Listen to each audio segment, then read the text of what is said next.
just forget and just forget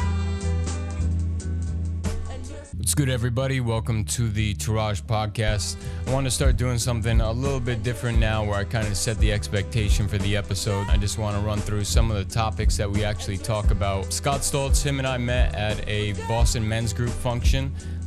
It was just a networking event. Seemed like a really cool guy. At the time, he was a career coach. We jived. I figured, we were having a good conversation, so I thought I'm going to bring this guy on. Since then, he's transitioned to a communication coach.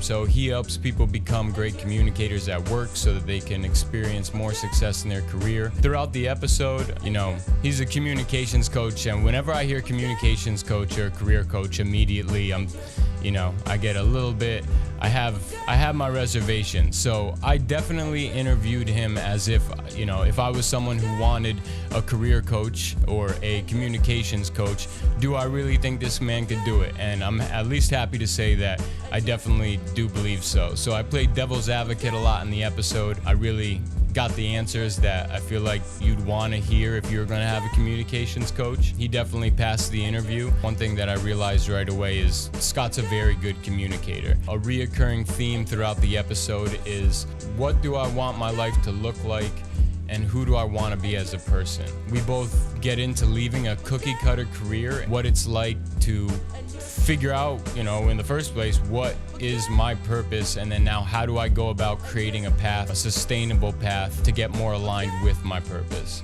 A lot of talk about the struggles in between that journey, how both of us came to be in the position that we're in now, and when it comes to creating a sustainable plan, not just the things that you want in your life, but who you really want to be.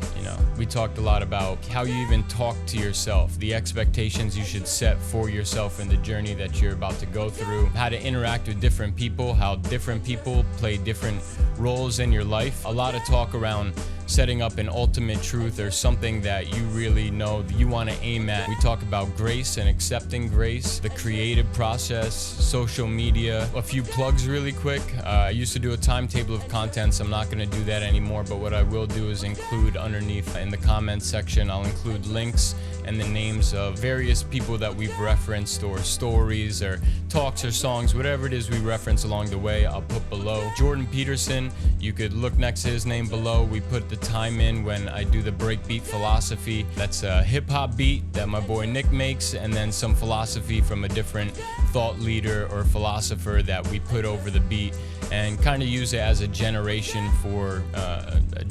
for conversation. Jordan Peterson was a reoccurring theme. We talked a lot about the contents of the book The War of Art by Stephen Pressfield. Alan Watts, obviously, I'm an Alan Watts fan. Alan Watts came up. Gary Vaynerchuk, Gary V, that book Jab, Jab, Jab, Right Hook. We talk about that. Happy Maps comes up again. There's a TED Talk called Happy Maps that I'll include in the description below. Other people that just came up throughout conversation were Brendan Bouchard, Bill Campbell, Mike Posner, just to name a few. I'm definitely missing some, but as I make the highlights and rewatch the episode, I'll include them in there. At the very end of the episode, each episode now, I'm going to do something like this, but it'll be talking about kind of the creative process that I experience, what I do and don't like, the editing process of the podcast. Hope you enjoy the podcast. This is Tourage episode 17 with Scott Stolze, a communications coach.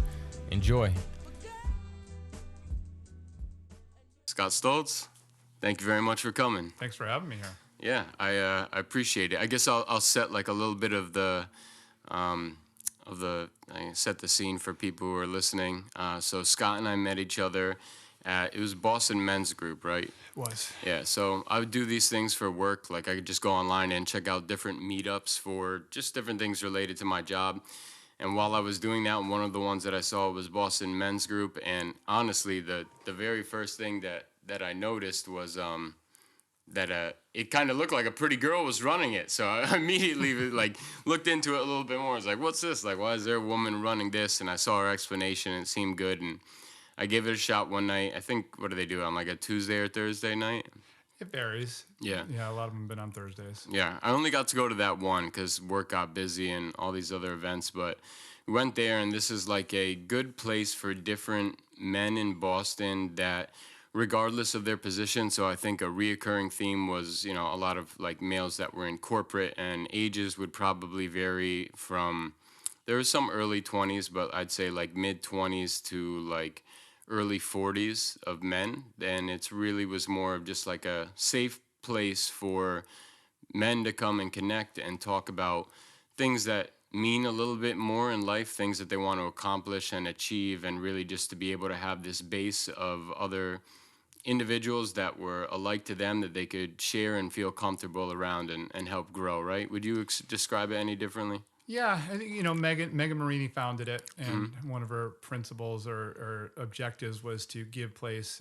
In today's climate, it's a little harder for men to come together and openly share some of their struggles. So she really wanted to create a group and an environment through the meetups, through the get-togethers, to allow people to share some of their stories, some of their struggles, open up and get support and get guidance from other people.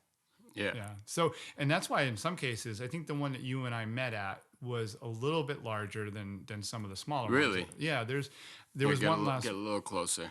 There was one last week where there were about 7 people there.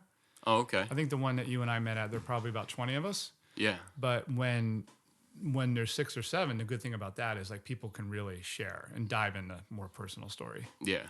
Especially if they're one of those people that normally might take just be a little bit more quiet and let other people do their things. They're generally the ones that probably should need to open up the most.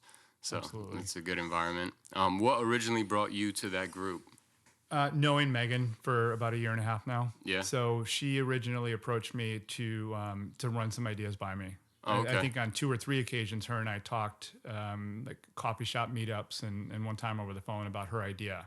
And I gave her some input and feedback, and then she asked me... Like before she ever started it? Mm-hmm. Oh, really? Yeah. That's awesome. Yeah. And then she asked me to be on the board. Cool. Yeah. Okay. Yeah. So what do you do on the board there? My role, really advisory. Yeah. I don't, traditionally board members are raising awareness and raising funds and bringing people into whatever organization they serve on the board. And I haven't done as much of that. My focus with my coaching business, doesn't allow me that a little bit of extra time to do that.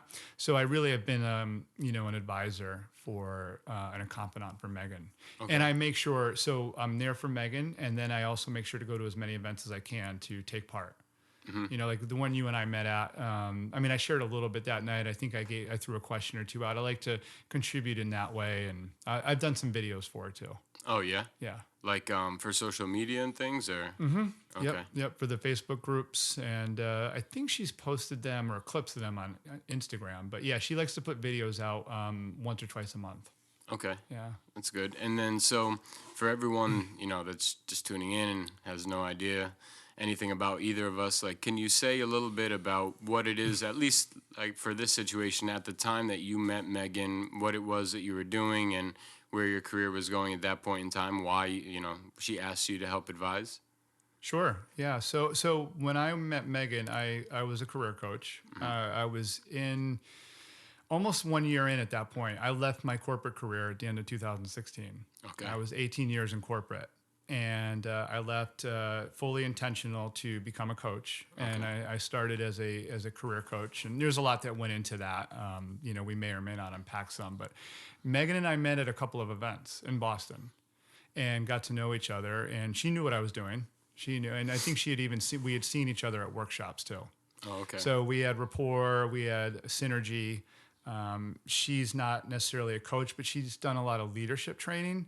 So, I do teach and share a lot around leadership as a coach. So we had that connection point. And I think when she was brainstorming this idea, that she, I know she leaned on other people, but she asked to get some feedback from me. Cool. So when you help advise for her, what are some of the things that you're helping her with? Well, I was definitely a proponent of giving people a chance. Listen, I really believe that everybody needs to do a few things really critical in our life.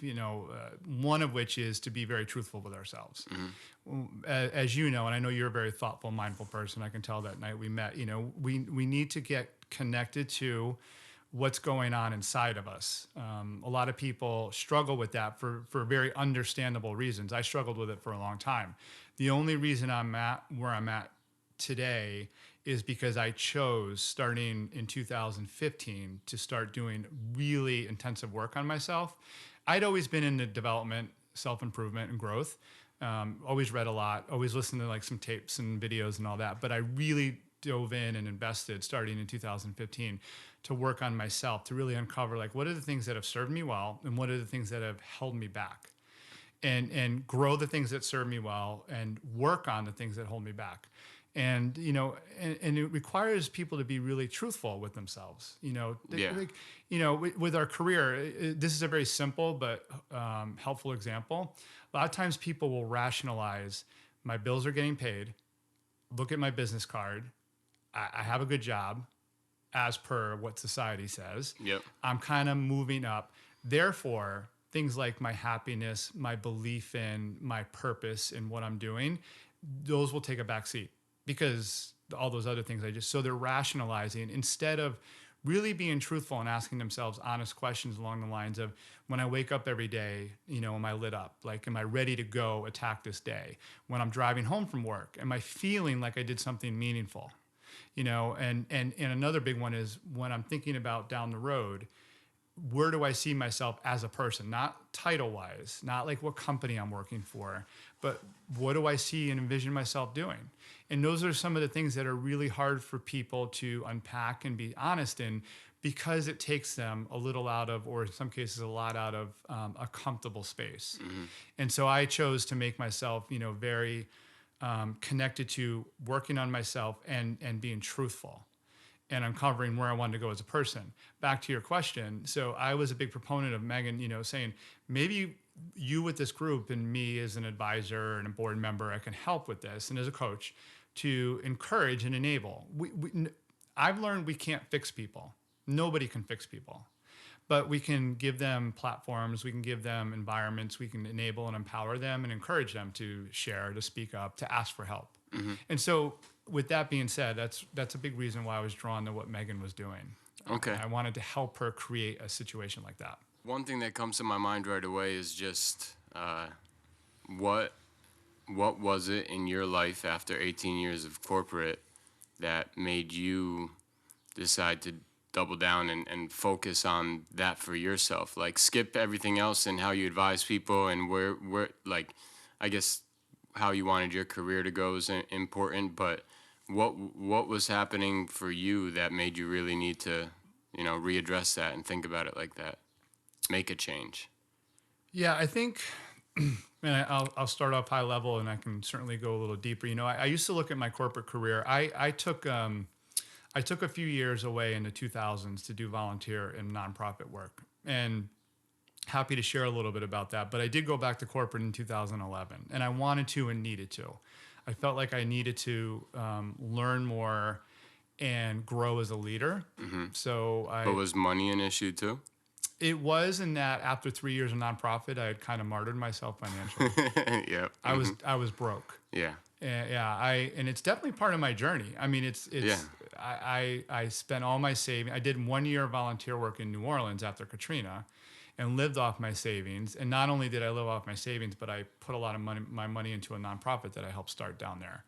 So I was out of all my money by the time I left. And then for 2 years, I worked for United Way and Catholic Charities, making very little money. And what was the nonprofit that you were?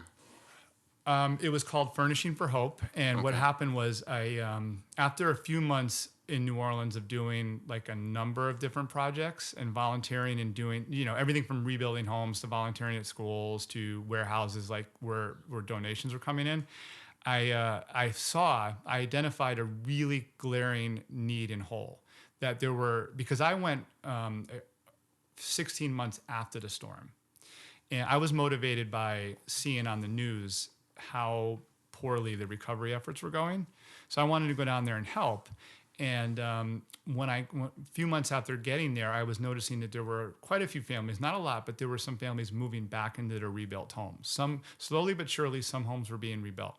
And they were getting out of those awful FEMA trailers and moving in. But they didn't have furniture. A lot of families who were moving back in, all the money they had went to rebuilding the house and surviving day to day over the last 16 months. So I started to do furniture drives. to help people Cool. get furniture. Yeah. And I would go in, I would get to know families, and I would go into their home, and they'd have like those plastic patio chairs as their living room furniture. They'd have mattresses on the floor. In some cases, I'm not kidding, people were sleeping on blankets or like those foam egg crates. So I'm like, this isn't right. So we have to help people get more furniture. And some furniture had been coming in, but there was always a need for more. So I started to do furniture drives, and I reached out to family and friends. And let me tell you, family and friends were fantastic. You know, my parents in Florida, family in New Hampshire, New York, Connecticut, people did furniture drives, and we trucked the furniture in. So, and I put a fair amount of my own money into that. We raised money for it too, but I was paying for some of that too. So that was really rewarding. That was great. And my time in New Orleans, I spent 14 months there, taught me. I had already been working for 12 or so years at the time in corporate, or 11 years at the time. The year in New Orleans taught me the value of fulfillment, because I was living off my own money. I wasn't making any money, and I was just getting up every day to help people. And it was the most rewarding year of my life. And I had had a couple of six-figure tech jobs, and I traveled all over the country for work and had owned a house at one point.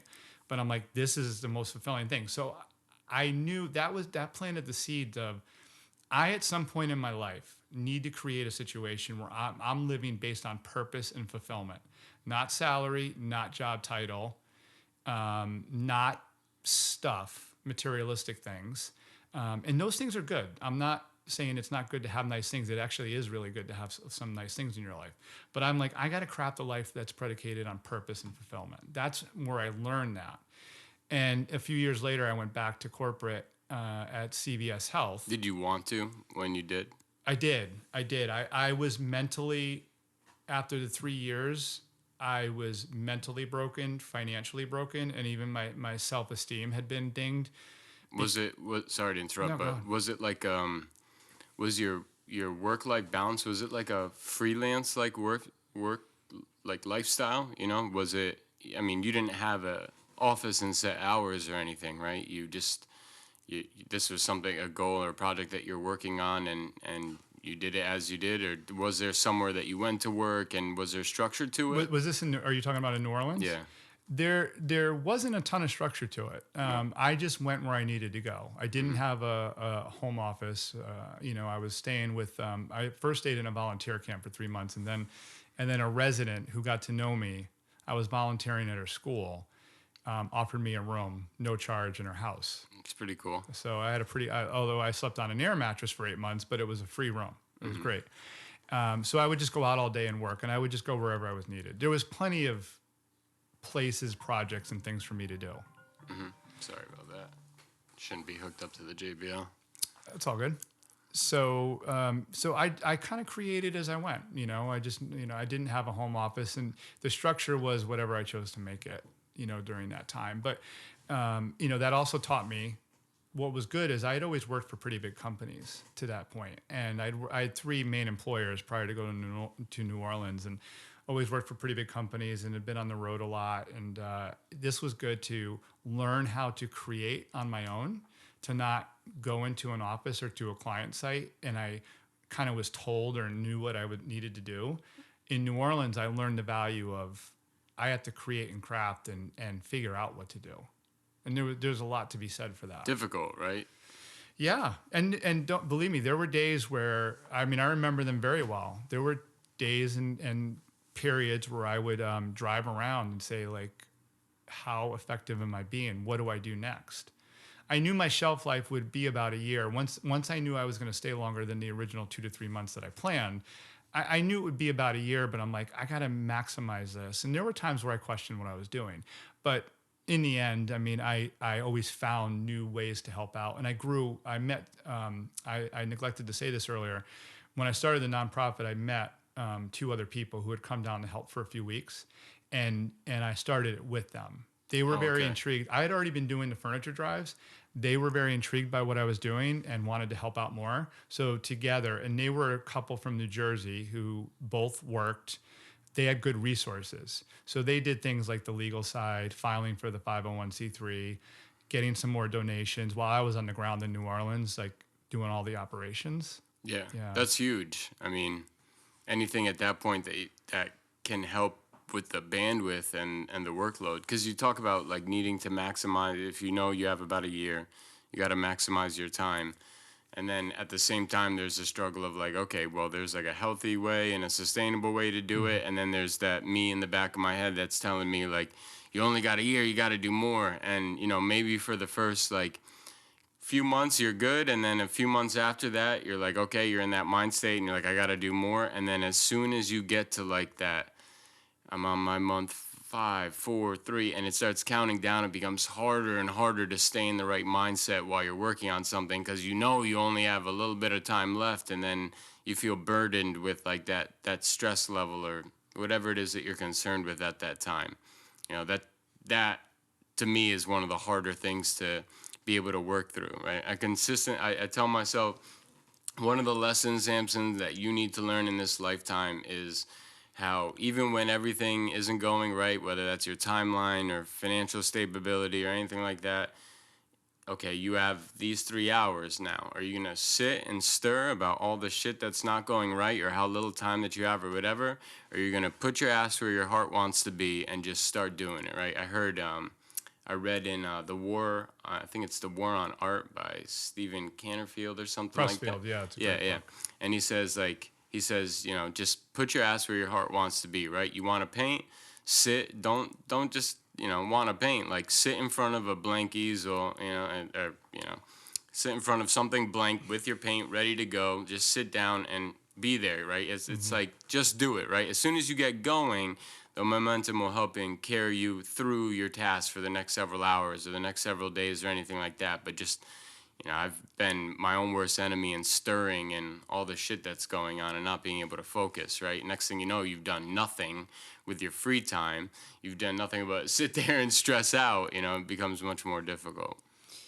One of the most underrated, undervalued things in life, and it would seem so obvious, it's what you just said, is that we grow and improve and build so much momentum just by doing. Mm-hmm. You know, we get stuck in our heads. And again, I think, you know, anybody would say, well, no kidding. I know, just do it. I know I need to take action, but are you?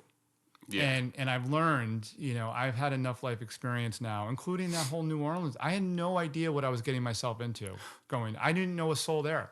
I sold my house in Arizona, resigned from work, packed my Jeep and drove over there. Didn't know how anything would turn out. And just by throwing myself into the situation and started doing, and I mean, there's many little nuanced things that happen to get me rolling out there, but I just started. And that's really a microcosm of what life is. Just do it, and you're going to get clarity. I always say there's as much value in learning what you shouldn't or don't want to do as there is in learning what you do want to do more Definitely. of. Yeah. You know, Definitely. If you do it and you find that you're not really enjoying it or you're not that good at it or you're not adding a lot of value, okay, cool. But at least you know that now. Yeah. Yeah. You're much more well equipped to make a decision on something that you should be doing. When you did leave Arizona, though, was there something happening in your life that was like, you know, because I can relate to this in the way of, so I didn't have 18 years in corporate. I had from like 2013 until the beginning of 2018, and I knew in my first real corporate gig that it wasn't right for me. I knew that deep down.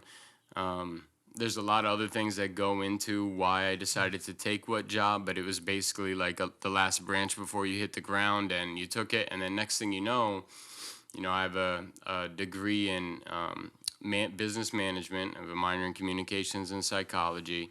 I never thought in a million years that I would end up doing software sales, right, for enterprise companies. You know, corporate performance management, predictive analytics business. I never thought that that's what it'd be. I was interested in it, and one of the things that was great was I was smart enough to comprehend it. So I could get on the phone with all these different companies and different CEOs, CXOs, whatever it was that they were, and I could actually talk intelligently about how the product could apply to their business. That was great, and I kind of liked that part, except, a sales gig is you're just on the phone. especially if it's inside sales, all day with people that most of them don't want to talk to you. Most of them never call you back. When they do reply, it's with no manners and it's very short. Because, you're just a sales guy, right? 80% of the buyer's journey happens before they talk to you. They already got something configured in their head. And then it's like, okay, all day, all I'm doing is on the phone. I knew that had nothing to do with my purpose. But once again, right, there are bills, there is health insurance, you do have rent, there's certain things that you need to fulfill. And then it had gotten to a point where it was harder for me to not do what I knew I should have been doing than it was to just keep coasting. Like if I had kept coasting, I would have gone absolutely insane. I mean, it was actually really bad for my mental health. I have, depression, PTSD, and then you throw me in a situation where 8 hours a day I'm sitting down. Like I'm a very active person, right? In the beginning of 2018, when I quit corporate, I weighed like 195 pounds. I'm only like 5'11", 5'10". All right, I'm 170, 165 now, in much better shape, but I've completely reoriented my entire life around many things, and I would just be too stressed out. Like my peak hours of energy every day would be sitting at a desk, and I always tell people, like, I know a lot of manual labor people, construction, things like that. And a lot of them think almost negatively about their position. And I always need, like, from my perspective, need to remind them, like, listen, say you need to build a wall and that's your job. Every day you put a brick down, at the end of the day, you've done your job and you see what you've, helped create, what that wall is being built. When you're sitting at a computer all day long and that company, depending on how they're ran, right, you can never do what you need to do in a day. There's always more that's added on. The level of fulfillment you get out of that is like nothing. Because even if you do especially in sales, even if you do the best job that you could possibly do for that 8 hours, that could still mean 0 results, and it could still mean you're looked at like you suck. You're not doing your job the right way. Meanwhile, maybe it's your fault, maybe it's not your fault, maybe the company doesn't have anything set up. And I was absolutely losing it, and I couldn't do another day of it anymore, and I took a hiatus. I quit the job irrationally, right? Both of the times now the second time was better, but the first time I quit, it was definitely irrationally, right? I didn't have another job lined up. I didn't, put all my ducks in order for what I was going to do after. And trust me, I felt that heavy. But I moved back home, lived with my father for 8 months. I have a 12-year-old sister. She was like 9 at the time. First time I ever got to live in the same house with her, right? And that was huge, and that just reminded me that much more about the importance of family and focusing on family and those relationships, right? And the whole point of Tourage and the circle and everything is just for a person that has a why, they can get through any what, right? If you are in the moment with purpose, right, you'll feel much more fulfilled, right? By having you on or anybody else, I always want to talk to people about what is it that you do that is your purpose, that fulfills you, that doesn't matter what your bills are like or if you got a nice car or not, right? You have a better quality of life than, that rich guy that out of nowhere ends up hanging himself on his yacht in the middle of the Caribbean. He had everything. He had a great job, everything. And I don't want to be on my deathbed and regret not fixing or improving certain relationships or my own life, right? The 5 greatest regrets of the dying are the exact opposite of the 5 things that can improve your life expectancy. And I was like, okay, I need to focus on that. But I knew I wasn't happy with myself. I wasn't happy with, it's easy to be, a lot of people are depressed. And yes, there's things that go wrong with the brain and there's chemical imbalances. But a lot of it is also just a depressed mind state to the life that you are living. Like maybe you think, like you were saying, you have your life in order, you got a great job for society standards and everything like that. But, are you happy at all? Maybe you're just depressing yourself here, right? You're not fulfilling yourself in any area. Because next thing you know, I wasn't talking to that many friends. I was in a new place. I didn't have that many friends. Family was kind of far away. It felt like my life was consumed by this 50 hours a week of just something that I didn't go to school for that. I didn't really care. It's not my purpose at all.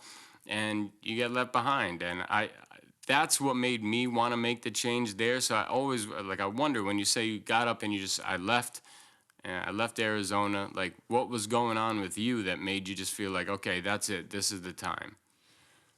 Well, first of all, and thanks for sharing a lot of, your background and story, because I certainly relate and connect. And first thing I'll say before sharing where I was at was you're on that track of, as human beings, we're wired. We have to be growing. We have to be doing something that has purpose behind it. And it's kind of a shame. And I'm very optimistic about things like where we live, our country, the direction things are headed, including with all the technology. But in a way, one thing that's a little bit of a shame is that in the last 80 years, really with the industrial and manufacturing revolution that went on, particularly post World War II, is that people got fit into boxes.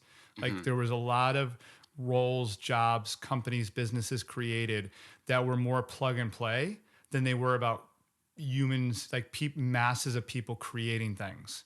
It was more of create this big organization that required thousands of workers, and they were going to get instructions. That's kind of how school works too, right? Yeah. Get instructions, memorize. They're prepping you for this, and then plug you in. And we're not wired for that kind of setup. And that's what leads to a lot of people struggling with the things that you shared, the people who are numbing themselves to. That's why I say we have to focus on truth. At push and listen, as you know, I'm sure you know, there are many people who it makes total sense for them to be focusing on their children, for example, or something else that outside of a main job that's bringing them most of their income, and they are getting purpose, meaning, and fulfillment, and being a parent and being an artist and doing something else on the side. But many, many people don't have that. And then their life, they're numbing themselves instead of looking to take action and change it. When you caught yourself at a good time, it sounds. I caught myself at this particular time. I knew that I was in a role and in a career where I was doing pretty well, but I wasn't fulfilled, and I didn't really even have connection to a purpose.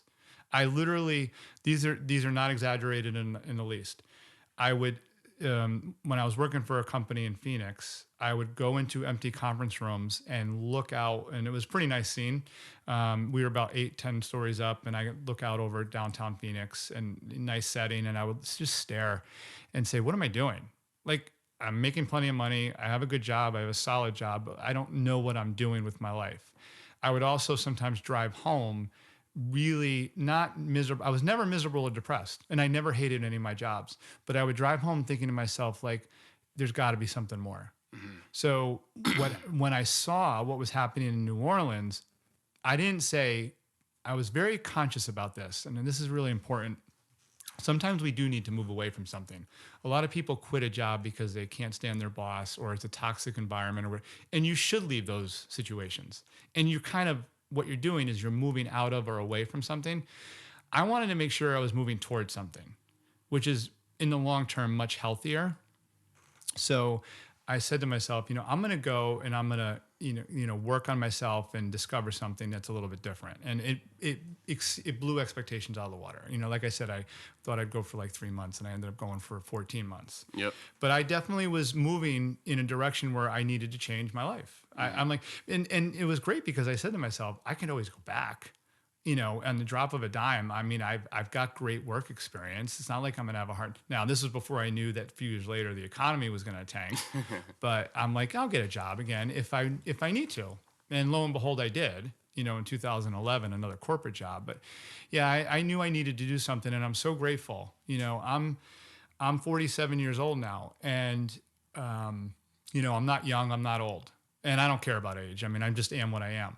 But I'm so glad at this part of my life, about halfway through, I have this vision, by the way, Samson, I'm living till I'm about 95. I just believe I'm going to. So I'm so grateful that I did that when I did, because if I didn't, I might still be on that road to nowhere. And numbing myself. And thank God I'm not now. I don't know what the rest of my journey is going to look like, but I embrace that. I love that. I'm all in on the coaching right now, and fully. People who know me know, that's not an experiment for me. I'm coaching, and I love it, and I believe in it, and it's needed.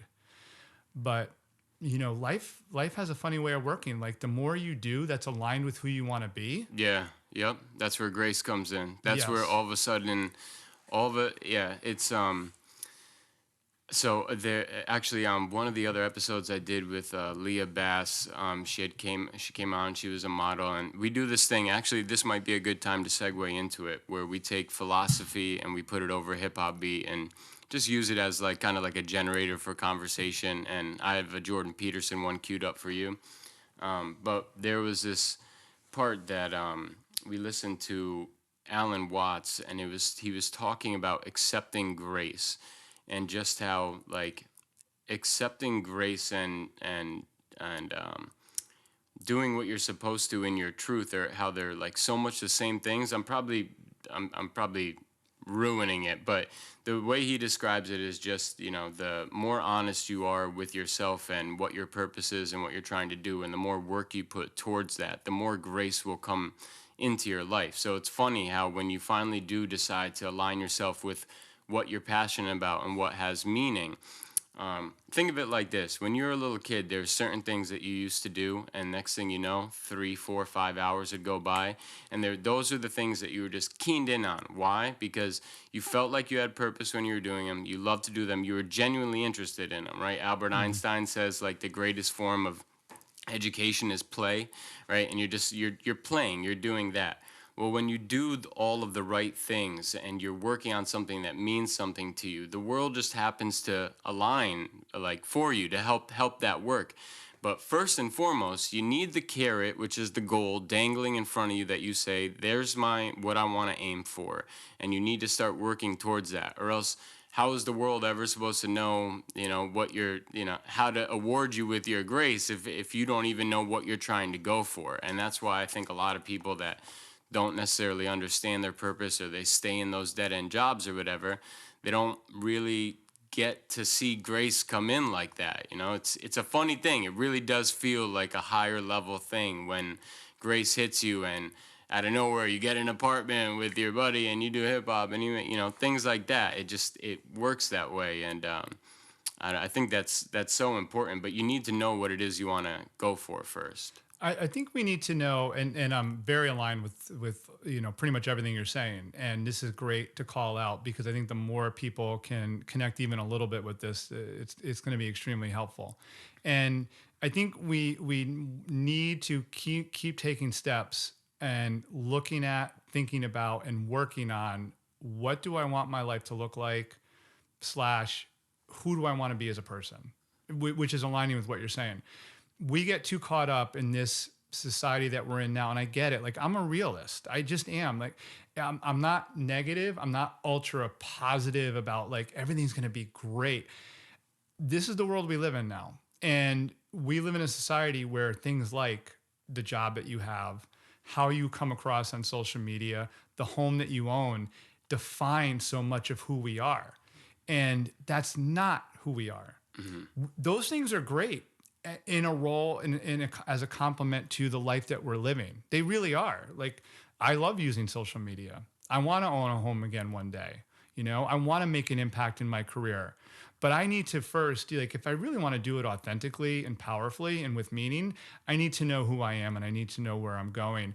And knowing along the way, it's going to change, it's going to tweak, it's going to adjust. Yeah, and of course. And here's the thing, that's the best part. Yeah. You don't need one thing set in stone. You could roll with it. You could evolve, right? Evolving's fun. Yeah. It's like that inner child in us. I'm so glad that you mentioned that earlier, because as kids, and I'm sure you've read or heard this. I can just tell. But several people pointed out, think about when you're young, you're just doing, unless a parent or a guardian or a teacher is telling you this is what you need to do right now. What do kids do? They do something they really enjoy constantly, unless they're being told to do something else. We get into adulthood and we're doing a ton of stuff that we don't believe in and don't care about. You know what I used to do when I was a kid that I would waste hours in and I would enjoy? My dad got me a digital camera when I was in like 5th grade. The amount of videos and movies that I made with a 5.1 megapixel digital camera and lost hours and hours, and I love that. So when I needed to like get some more purpose and decide what I was going to aim at and how I wanted my life to be, I sat down and I thought about what were some of the things that, like, the just natural love and passion came in that I wanted to do when I was younger.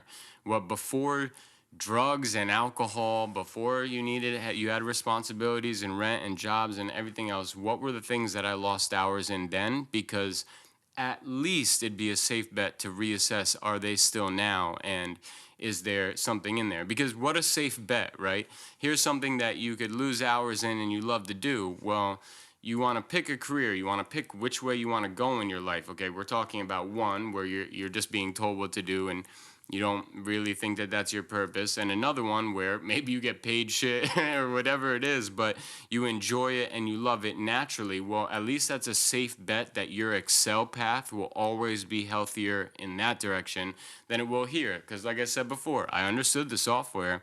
I got it. I could speak with people much older than me in a room full of people, do presentations with CFOs and everything. I got it, but I didn't have a natural love or any purpose involved in it. So I felt like I was getting to like a plateau of how I could excel. I could keep getting better at it, but then when you have in the back of your head, like, is this what I'm supposed to be doing? Then you're going to plateau out and then you're going to start getting numb. This one, I'm always interested in this one.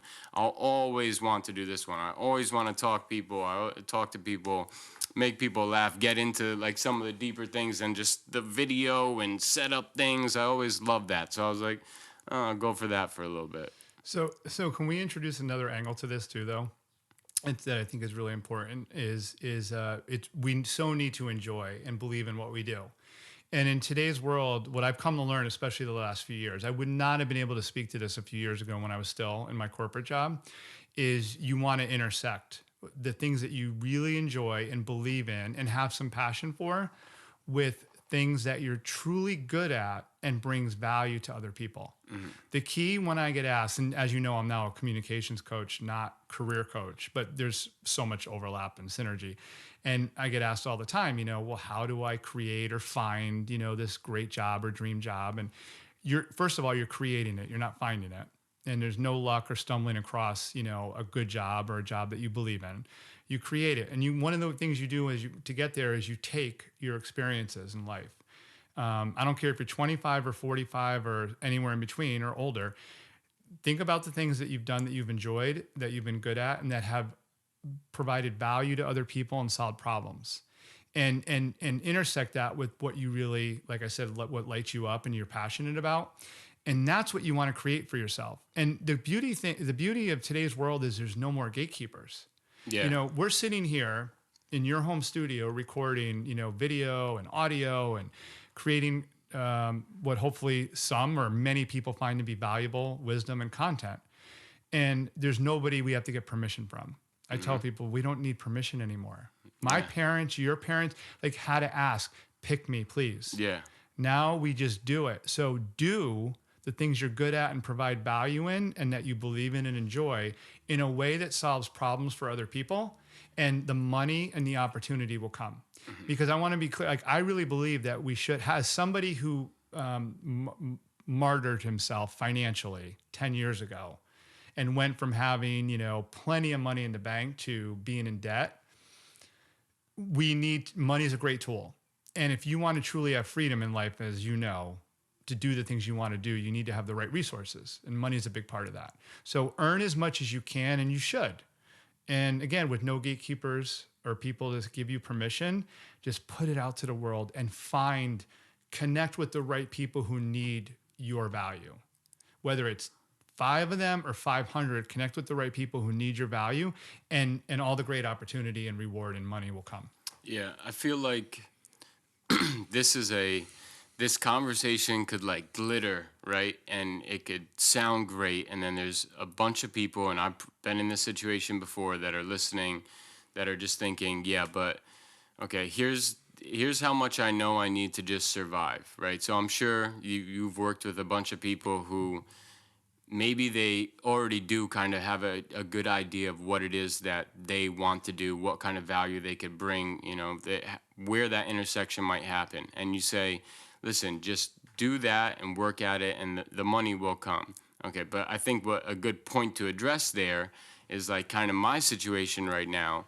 And I love Gary Vee for this, where he says, listen, you can, if you're pretty smart, whatever, you get a great job, you could work really hard for someone else for a year and you make some good money. You could buy some nice things, or you could work really hard for yourself and get shit on for 10 years and then maybe be able to buy some nice things and do it. But it's for yourself and it's something that you built.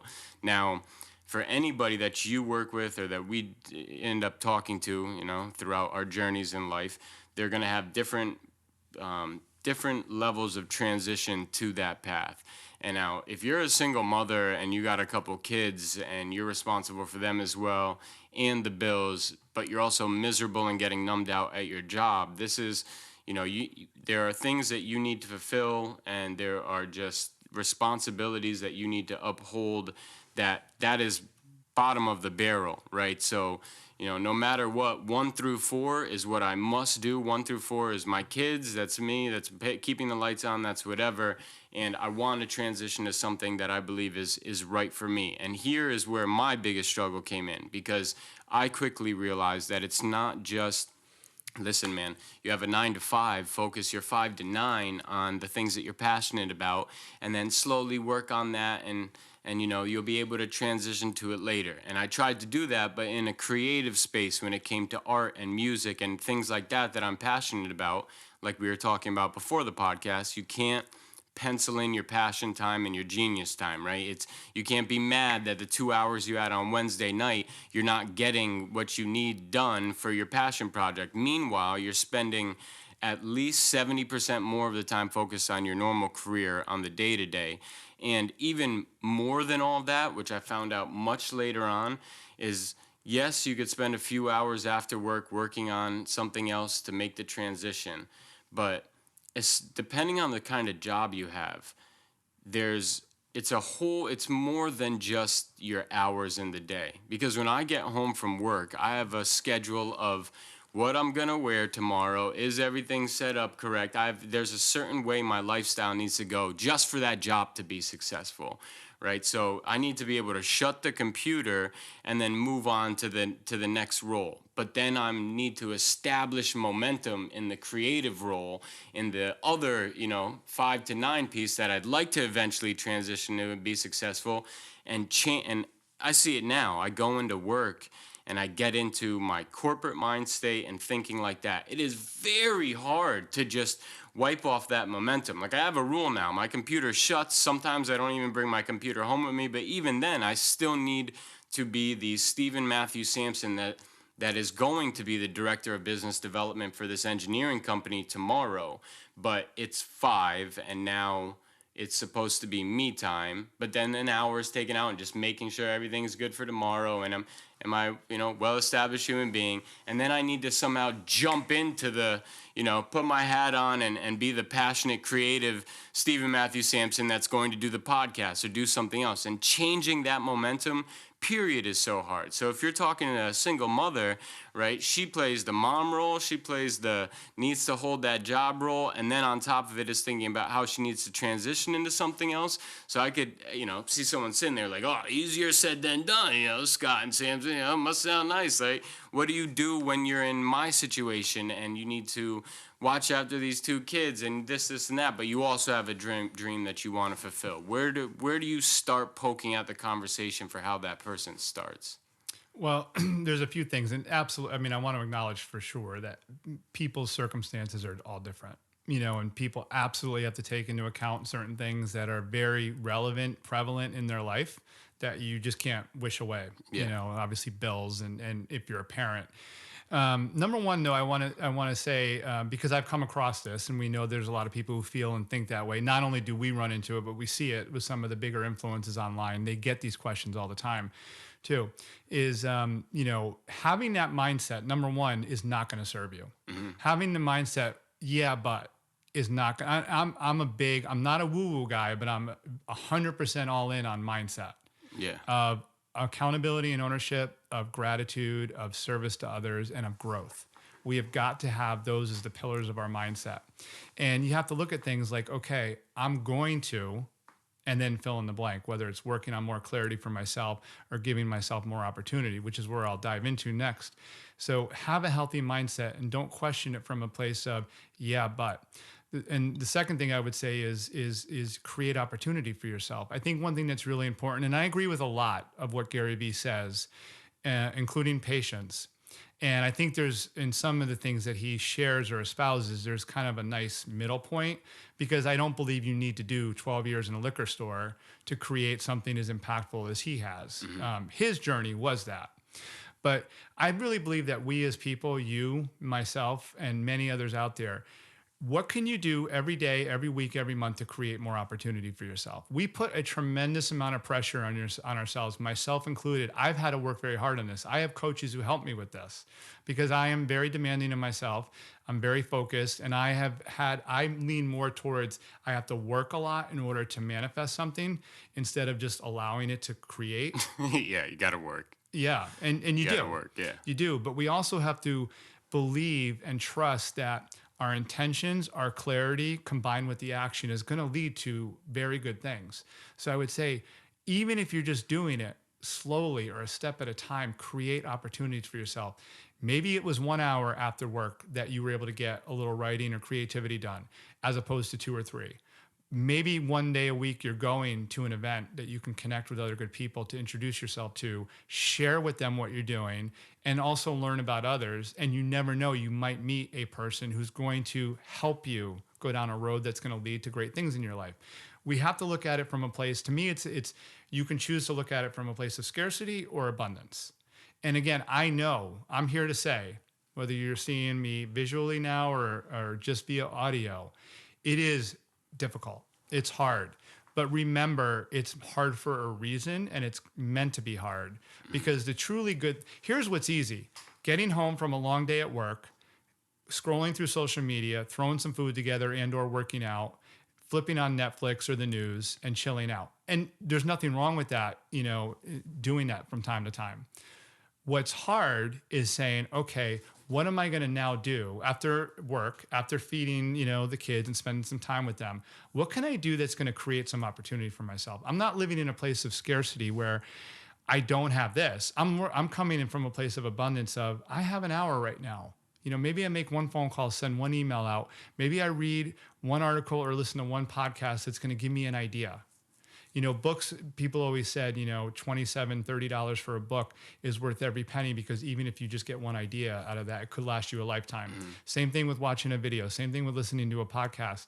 One thing might spur something on. So come from a place of have the right mindset, come from a place of abundance where it's not just saying I appreciate and I'm grateful for everything I have, that's part of it, but also how can I build on it? How can I build on it? And you know what? It might take longer. I think that right there is so I agree with everything that you said, and when you said that it might take longer, I think that needs to be like bolded and underlined, right? Especially as like a human, right? Most we think intelligent species on the planet, right? It's very easy for us to think so much further past than what we're actually able to do in real time, right? Like a great metaphor would be how you dream, right? You're able to have a dream that goes for several days in a time period of like an hour while you sleep, right? Well, that's your brain thinking about everything that you want to accomplish and everything like that. And the time part would drive me mad. So wrapping everything that both you and I just said, you need a carrot, you need a goal. Where do you want your life to go? What's something valuable and like a purpose that would make your life, all the shit you got to deal with, what would make it so that you could deal with that? At least if you were working towards this goal or on certain things, that you're working towards fulfilling something for your family, your friends, your relationships. So even if you get 1 hour, not 3, and it's only a little bit that you're working on, okay, you could be a little bit more calm, less anxious. I have this goal. I want to do better at this. I only had an hour today. I listened to this. Like in The War on Art, he says you get met with resistance, especially the creatives, right? The second you want to go to do something, you just have this voice in your head telling you all the reasons why you could either fail or it's not going to work out. He's made a comment in the book that said something like, I don't worry about how much I wrote when I sit down and write every day, you know, whether or not I got pages in. I don't worry about how good it is. Maybe all I did was edit something that I worked on yesterday. The point is did I beat the resistance in this? Did I sit down and did I work on it, right? Because he knows his ultimate goal is for him, you know, writing a book or being an author, right? So it's just don't hassle yourself out of how good that page you wrote is or whatever. Did you first and foremost sit down, put your ass where your heart should be, and did you actually work on it? And that's where I think people have the hardest time, because you get frustrated and you get impatient, and it's more about, are your goals aligned with something that means something to you, so you can back off a little bit.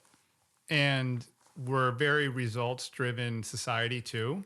So, and again, I love the message in the Pressfield book. And the resistance is everywhere for us, all of us. There's even a little going on right now when we're doing things like this. But you look at it in a fun way, and you just keep going. But you know, we're a very results-driven society, and it's human nature to want to see some kind of an outcome in order to, you know, fill a gap or, you know, motivate or inspire us to keep going. And that's where I kind of, when I say we're very hard on ourselves, it's never enough, and I need to see some kind of results. No, you don't. No, and I say this, you know, with compassion and understanding. You'll get some. They will come, even in small doses, but don't predicate what you're doing on the results. Predicate it on the process. Yeah. The process, which is going to, and you, I think from what I'm learning about you too, that you have an appreciation and you embrace this and do it. Every piece, every step along the way is helping you and is building some kind of momentum. And maybe it's just a little bit here and there, but it's building something versus nothing.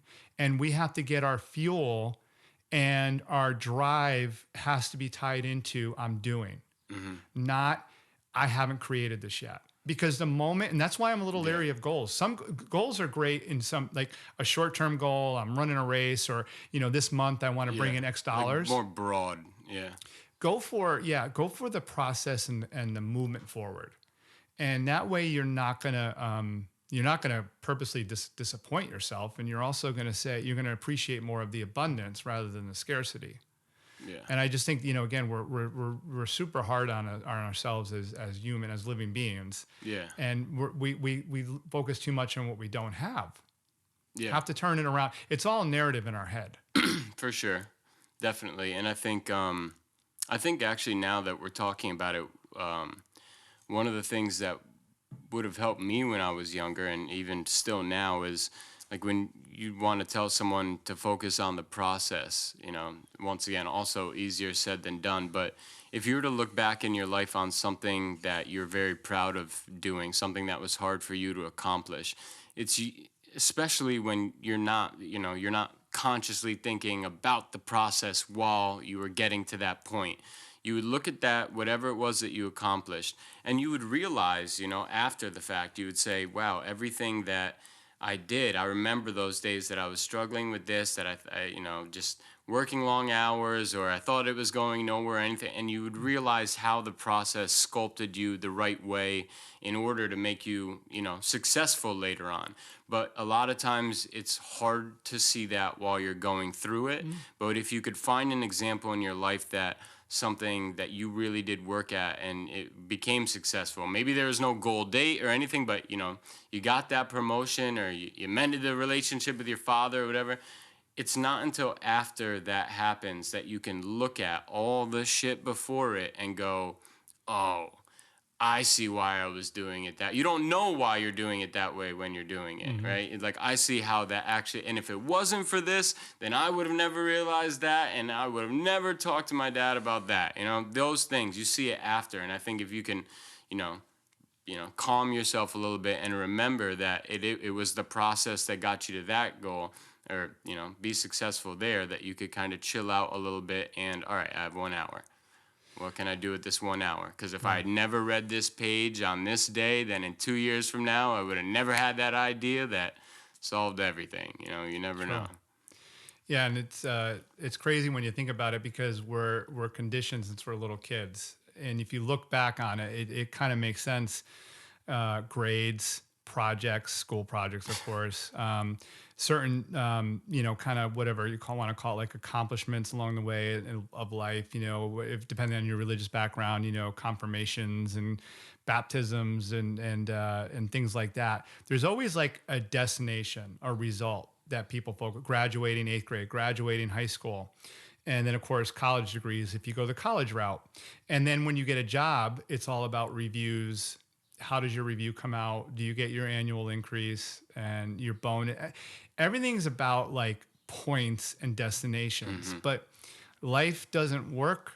It's set up that way. And we're conditioned to, our mind is conditioned to focus on those things. But that's really not how life works in natural constraints. Not at all. At all. Have you ever seen that TED Talk? It's called I think it's called Happy Maps. No. Quick synopsis of it, right? It just says how in this day and age, especially think of a GPS, everyone thinks that the only way that you can get to a destination is by the shortest distance or the fastest route. And Happy Maps as a TED Talk kind of goes over how in the big scheme of things, like let's say you had a 5-mile drive throughout your town. There's the fastest way to get to A to B, and then there's the time that is like the shortest amount of distance. But this is your town, right? Maybe you like, maybe driving past the school you went to when you went to elementary school, driving past that, or maybe you like to be around like, nice woods or nice house, whatever improves your drive. And when you see those two routes, the shortest and the fastest, you'll also quickly be able to see in your own town, like, I just like this drive better, right? I feel more comfortable on this drive. There's less traffic. I don't need to deal with more cars on this drive. I get to see the house I grew up in on this drive, and how the only difference in the amount of time that it actually took you to get to A to B is minutes. It's not much at all. I mean, even when I gun it on the highway from here back to where I'm from in Enfield, 1 hour and 45-minute drive, and I cut 20 minutes, it's still only 20 minutes, right? So if you were to look at life and how much more fulfilled you would be, instead of driving past the school, maybe you're deciding to sit down and read a book that you're interested in, things like that. Really just the quality of life in your journey while you're going through it and in the process. I thought that was like a really nice way to look at it, because it isn't just the shortest distance or fastest route. It's much more than that. I have to remember that, because I love the way you just painted that picture. I do that when I go. I'm from Fairfield, Connecticut, and a lot of times I go to visit friends and some family down that way. And I always get off in where I lived and take the routes, the scenic routes that bring back good memories and that I just enjoy. Yeah. It's not even closely related to the shortest route of what I need to go, but I'm soaking that in. Yeah. And I never looked at it that way until you just described that. Yeah, it was like a nice quick metaphor that you could get really quickly. So true. Yeah, I really enjoyed that. And I think we've shared this and made the point, but I really, this is such an important one. I just really want to emphasize for everybody out there, like really, there's a major difference between living your life. And I know Gary Vee talks about expectations of others all the time, but I've just come to learn this full throttle, and my life experience. And because I lived the life of fitting in, I always had my own side, very independent, and tried different things and moved several times across the country, but I still always was doing things to fit in. And now my life is, in some ways I fit in, I'm sure, but I don't even pay attention to that now. I just want to create what aligns with who I want to be. Yeah. And I need to, and this is what my coaches help me with, because I do get off track at times and not always enjoying it enough or as much as I should. Mm-hmm. Please enjoy what you're doing as you go along, and don't make it all about where you think you want to end up. And oh, by the way, Samson, as you know, really you're never going to end up anywhere specific. Yeah. You're just going to keep evolving, growing, creating. Evolving, growing, creating. That's the beauty of this life. Yeah. Yeah, the I don't know, it's like once you get on like some type of, I don't know if you want to call it enlightenment or just like an evolving track, then you're continuously learning and you're continuously growing. And it's like, you got to be on that track. That track is so much more helpful. And I think I think you would like a lot. I kind of wanted to play this thing for you. It's something that we do. I talked about it before. It's like we put a little bit of philosophy over a beat, and it kind of jives with everything that we're talking about. So if you're down, I'll play it really quick. It's like a few minute bit, but you could take the headphones off for while we do it. Sure. I got this from a bit of it was like something where he's speaking about just like using your fear. So we put it over one of, so this, like, it's kind of hard to see because the plant's here, but that's Nick. That's my roommate. My brother painted this a long time ago. But Nick makes beats, so he'll probably be a little bit mad because I kind of put this one together quick, but it's one of his beats just over a little bit of Jordan Peterson talking, and it's just one of the speeches, and when he talks, I just really can embody, and I feel like it touches on many aspects of what we were just talking about.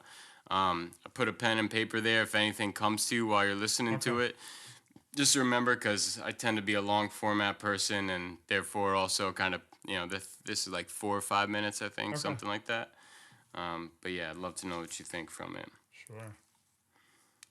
All right. Right? Because there's a very, very, very interesting idea here. It's certainly one of the most profound ideas that I've ever encountered. And the idea is this, is that if you configure your life so that what you are genuinely doing is aiming at the highest possible good, then the things that you need to survive and to thrive on a day-to-day basis will deliver themselves to you. That's a hypothesis, and it's not some simple hypothesis, right? Because what it basically says is, if you dare to do the most difficult thing that you can conceptualize, your life will work out better than it will if you do anything else.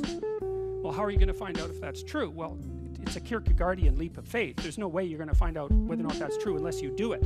So no one can tell you either, because just because it works for someone else, I mean, that's interesting and all that, but it's no proof that it'll work for you. You have to be all in this game. And so the idea is, seek ye first the kingdom of God and his righteousness. It's like, that's actually a fairly important caution when you're talking about not having to pay attention to what you're going to eat or what you're going to wear. It's like, what it's essentially saying is that those problems are trivial in comparison.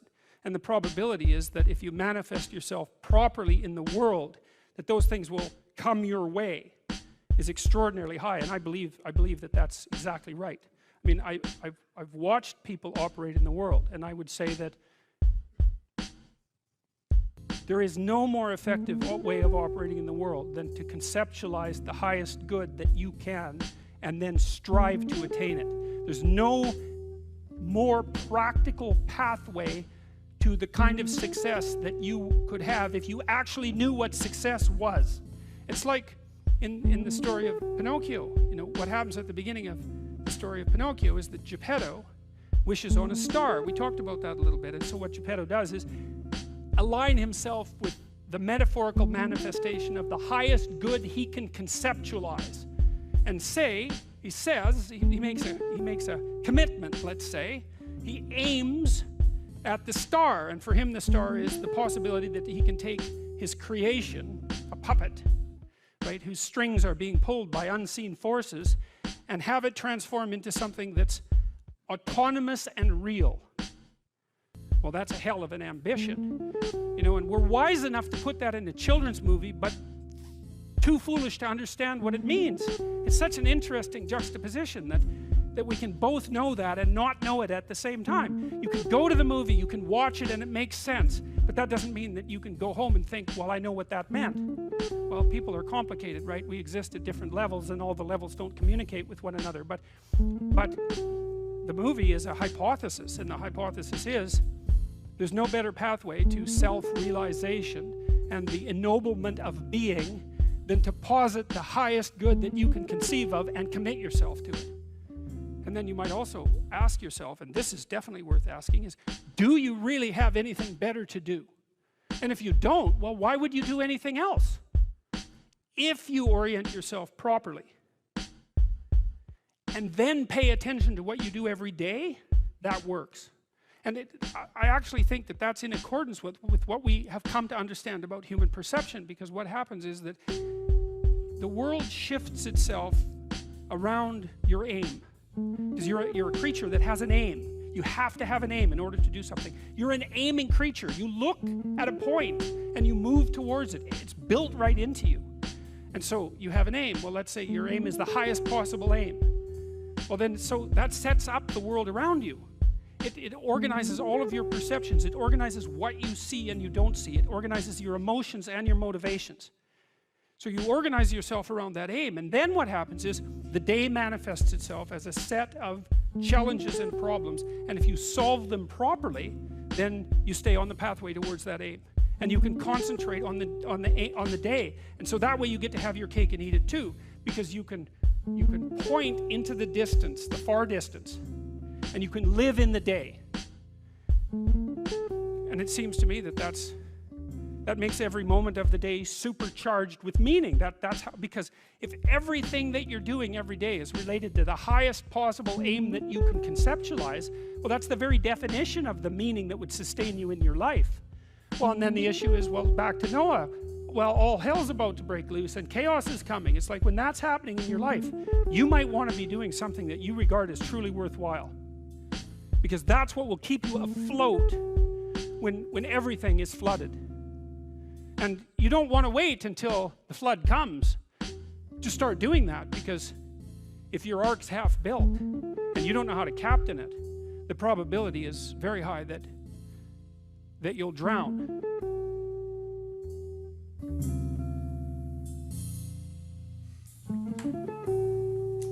So that's the little bit, and as you can see, it just touches so much on what I feel like we've been talking about through the beginning of this, and I hope one day, I hope to God one day I could somehow get even close to a fraction of as good of communicating what goes through my head as Jordan Peterson does. But that's what I was trying to say before about if you have, I was saying, a carrot or a goal, or if you have something in front of you that you know you want to drive through, in his version of it, it was the highest form of good that you can commit yourself to, then it allows you to go through the day and live in the day, right? So when you have all these other responsibilities and things that are pulling you in different directions, well, I've established my carrot, my goal. I've established my highest form of good, somewhere that I want to aim at. I know where I'm going with this, right? So it allows me to at least sit here and not in an anxious way deal with the day. And that's kind of, that he said it way better than I could. But what I was trying to say about that before with, like, it's okay if you only do a little, and, you know, or as long as you're on the right path. Well, and remember, you know, what really matters is that you are connected to this idea. You'll probably just naturally get better at articulating it over time, but I get where you're coming from, and you're very aligned with what he shared. So just know that for yourself. Like you're on a really good path. And as far as what he says too, I mean, I agree wholeheartedly, and he has a way of looking at things that are extremely deep, but also very practical, you know, and I think we'd all be served to put, you know, a little bit of attention into what he and others like him are sharing, and even what we're sharing in this conversation. You know, be intentional with your days, with your time, with your life, you know, because a lot of what we talked about that's not working for people is because they're not intentional, if you really think about it. And yeah, so it starts with having somewhere to go. You know, he said it, you've been saying it. I definitely agree and allude to it. Have somewhere where you want to go, super important, but also be very deliberate and intentional in how you're going about that every way. And the beauty of it is, two great things happen when you're intentional and deliberate. One is, you know, you're going to stay aligned with the direction you want to go because you're mindful of it. You're generally going to stay aligned, knowing you're going to course correct and things are going to change a little bit along the way.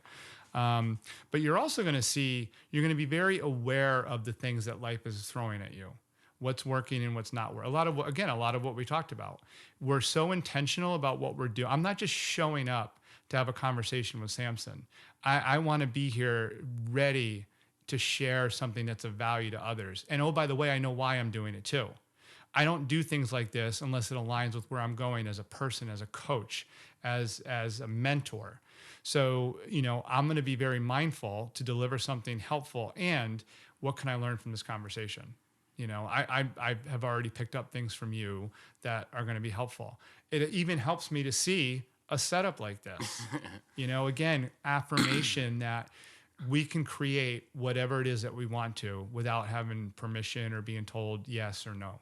Yeah, for sure. And I think I heard it in one of your videos, right? That your purpose is for your authenticity and generosity, right? To help people think about and look at things differently and help bring people together, right? Is that what you said in it? It is, yeah. Thank you. Having done a little homework, yeah, it's using my. I wanted to identify, and I did this with the help of coaches. What are some, and I share this to help others do this. When you're getting clarity on your purpose, think about 3, 4, and 5 really prevalent, strong characteristics about yourself, but then whittle it down to 2, ideally like 2. What are 2 of your strongest traits that you've noticed over a period of years come out on a regular basis? And then what are you using them to do? Mm-hmm. So I want to use my authenticity and generosity. I like to be very open and honest and direct. And I just happen to be one of those, and there's many like us who I'm the one who gets a lot more fulfillment out of watching people open my presents I give them than open my own. Yeah. I'd Same rather here. be generous. Yep. I'm not surprised that you are. And so, authenticity and generosity, and I just want to help people think about and look at things differently. Mm-hmm. Combined with bringing people together. So, and I've done a little bit of a pivot from, I was really focused for a while on so they can create, a career that they really believe in and that brings fulfillment to them. Now it's more along the lines of creating a life path for yourself. Okay. My purpose is using those things that I shared already to help people to look at things and think about things differently. Bringing people together so they can create that life path. A lot of what we're talking about. Yeah. We just don't have to. I know people are born into different situations, of course, but we don't have to follow whatever it is based on where you grow up, what kind of family you're in, what kind of education you get. You don't have to follow the traditional, what everybody else is doing, or maybe a better way to say it is what, society has told us we need to do. Yeah. Really, really get connected. Like Jordan says is, what's the highest possible thing you can strive for, and then go for it. And I just want to encourage, enable, and empower as many people to do that as possible. Yeah. Did you find that, so you recently made the transition from more of like career and performance towards communication and life in your coaching role. Are you making that transition because, I would imagine that you'd be speaking with a lot of people and then come to realize that what they think that they want to improve around their career actually was really more around their life. And is that, what are some of the reasons that made you want to make that transition? Did you see that happening? Because I could imagine, talking to someone, they want to figure out how to improve their career and their performance in their career. And then after a short conversation, just realizing, oh, this is way more than just the career. This is about like this person at their whole in their being and what they want to do with themselves. Yeah, you just opened the door to you nailed it essentially. That's what I've found and I've discovered that, and I knew going in, when we're mindful of what we do for work, it's inevitably very intertwined with the rest of our life. And I knew that for sure, having done all this work on myself. But to see it in so many other people, to see how other people respond to that, some face and go at it more. Others, are, okay, this is interesting. What do I do? And others retreat from it completely. Mm-hmm. A lot of people retreat from it. It's too much for them to handle. And I don't say that insensitively or without compassion, but it just is. Because they're like, oh my gosh, it's not just about me changing a job or getting away from this. This is literally about like who am I as a person and what kind of life do I want to create? And that's overwhelming for a lot of people. Yeah. But the 2 main reasons why so thank you for acknowledging, because it's really important. And I think we need more, real quickly, before I go into why I'm a communications coach now, is I think we all would be doing a great service to people to continue to bring that topic up. And you have a platform. and keep bringing up the point of, bringing together, who you are as a person, and knowing that like your career, your job, or your business, or all the above, are vehicles through which you are bringing your purpose and your why out to the world. Know your why. Simon Sinek, start with why. Get clarity on your purpose, knowing it could evolve a little bit, and then use your career to be the vehicle through which you bring it to the world. And if you look at it that way, as opposed to the job is just helping me define who I am, my status in the world, the things that I have, the bills I need to pay, et cetera, and allows me to stay afloat, it's so much more meaningful and powerful and rewarding and fulfilling. So we need to continue to share that with people and help them connect those two. I transitioned into communication for two main reasons. One is because I saw that for a lot of people I worked with who felt stuck or were struggling in their career, the biggest impediment or block involved with that it has to do with communication. Okay. And not just being able to speak in meetings. That's part of it. And a lot of people, as you know, have fear and anxiety around speaking, public speaking. But it's also to have clarity on a lot of what we've talked about. When you have clarity in who you are, what you do, and the value that you bring to the world, and you're able to convey it in a way that resonates with people, not everybody, but in a way that connects with the right people and stirs their emotions, you're going to do really well. So I decided that it would, and the other part is, and it backfills right into this, is I wanted to be more focused because I was working with a lot of different people and a lot of different circumstances, a lot of different things related to their career. A lot of variables. And as we know, the more focused you are, I mean, it's not just coaching. Coaching is definitely a great example of this. You need to be really focused. I can't be the career coach to millions of people. I can be an awesome communications coach to the right 300 people. Yeah. I'm glad that I'm like very happy for you and glad that you saw it that way.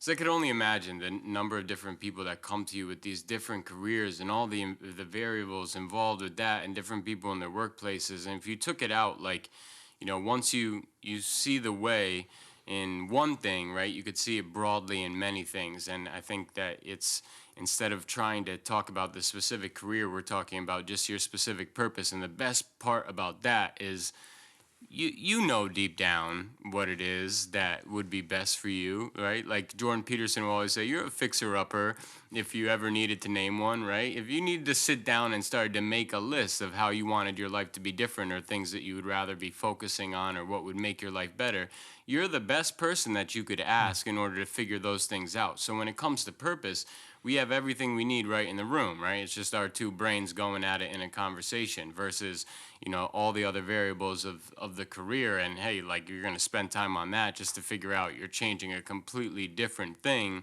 It might change that as well. So it's great that you realize that, it's huge. Thanks. And I think it probably helps you talking with people, right? Like, people, I could see someone coming in and saying, like, I have this very specific financial position, whatever. What do you know about this financial, right? And they could it could feel off-putting in that regard, but it's not about that. It's more about what they think they are as the fixer-upper, as what their purpose is, and then setting, a path for that. So I think that's huge. It is. Thank you. Yeah. And keeping this very short, it's because I've already been asked a few times, understandably so, like, well, communication training and coaching, it's kind of all the same, right? Practice, learn how to speak, do this, get up in front of them. And again, that's a part of it. But what I'm creating, and I have a new course, what I'm really creating, an online course, and really my love, for the record, between you and me and your audience, Samson, is I really love nothing more than doing a workshop and being in front of a room. It's so powerful to be, whether it's 8, 10, 12, 20 people, it's great in that range where you can really pull stories out of people and work directly to the needs and the pains that they have. But I do have a new online course, and what I'm building, both for workshops and the course, is again, connecting with who you are and learning how to bring your story, your beliefs, your gifts to the right people. And, a great communicator is able to do that through a number of ways, through speaking, but also through expression, through body language, through listening, and through asking the right questions. Yeah. How do you know who to help if you're unable to probe and diagnose somebody else, their situation, and what problem or pain they may have that you might be able to solve? Yeah. So there's a lot going on in there, and I want to help people really work on each of them and bring them together in a way that ups their value. And then in turn, they're helping more people and they're creating a lot more fulfillment for themselves. Yeah. And I would assume that doing it in a room like that and just like this, right, face to face is so much more powerful. Let me tell you something that I guess I didn't realize I was struggling with. And then actually his 12 Rules for Life, Jordan Peterson's, right? One of them, you're helping people with communication. Before you can help people communicate with others, do you ever touch on communicating with themselves? Because one of those rules is tell the truth or at least don't lie. Now, I've never been a liar. I'm one of the more honest people I've ever met in my entire life. If I lied in the past, it'd be like little white lies, and it's this stuff that didn't hurt anyone or whatever. And I don't even think that rule is really necessary. It is applying to that, but it's applying more to, first and foremost, if you're going to follow that rule, don't forget about following that rule for yourself. See, there was a lot of things that I was doing where maybe I wasn't actually saying, a lie to Scott and lying, but everything about how I carried myself was a lie because I was lying to myself in the first place, right? And when I say lying to myself, it's sometimes it's as big as this job isn't right for me. If I know this job isn't right for me, then every day when I walk in, I am lying to myself a little bit to get myself gung ho and go. And there's a lot of other examples of just because I started to follow that rule very closely over the past 2 years. So I could name right now every single time that I lied over the past 2 years, and I think it's like 6 times. And they're probably, some of them are pretty funny. They're not big things. But once I started paying attention to it, it reorientates how you speak and how you speak to yourself about what it is that you want to do, about how realistic you're being with it, or just what is reality there. And I feel like people they're not always truthful with themselves. They kind of see what the rest of society is doing or what they know to be is supposed to be good, and they start to follow that. Meanwhile, they're not really having an honest conversation with themselves. I'm trying to find a good example, like a concrete example, but I know that was something very hard for me to start to go through, right? Just to be honest to myself, right? Because if I'd been honest to myself from the beginning, I wouldn't have gotten myself in a lot of the messes that I ended up getting in. And I think you and I, we've talked about truth, honesty with ourselves several times today already too. It absolutely, look, we have to lead ourselves before we can lead others, and we have to be honest and truthful with ourselves, first and foremost. Otherwise, you'll get by, but you really won't substantively impact and create the change or the difference you really want in the world. You can't do it. Think of all the people in corporate roles, as an example, and there's other jobs it's applicable to, who move up 1 or 2 notches, and maybe because they were a subject matter expert or they did one project, an important project, really well, and they get bumped up, and they're not really developed yet or trained to lead other people. And they're questioning themselves the whole time about am I able, am I capable, can I do this? And that's okay. That's actually kind of normal. But, are you being honest with yourself in terms of what you need to work on, your self-awareness, what you don't know, where you need to bring people in? So many people, and I saw this, probably hundreds, at least dozens and dozens, but probably hundreds of times in my career, where you can tell somebody is just playing a part. They don't want to let on to others, be it in a meeting or just in the day-to-day around the office, that, I'm not sure I'm capable of doing this, but I'm going to pretend or act like I am. And it's a shame because, again, you can get by doing that. And you know what? Maybe most of the time the work gets done. I've seen it a million times that work gets done. But what happens is you're shortchanging yourself and everybody around you, because you could be working on yourself to become better, stronger, more proficient, and just a better all-around person. And Oh, by the way, in the process, you're really empowering other people to help, to step up, to rely. I mean, part of some of what I teach now, if you want to being a great communicator involves growing your influence. How do you grow your influence? By getting other people around you to trust you. How do you get people to trust you? You're okay with raising your hand in a meeting and saying, I don't know. I need help. People will gravitate to that. And this is not people are not inclined to do those things enough. They're because they're playing a part. But in the meantime, they're driving home from work. I'm not so sure, how am I going to get by this next meeting, presentation, project? I'm just going to wing it. I just have to make it.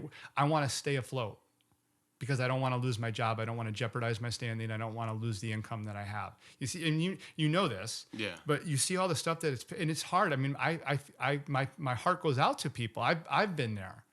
So I want to help muster up. I may not coach all the people who are struggling with that, but I want to at least bring their attention to this. I say get people to think about things differently.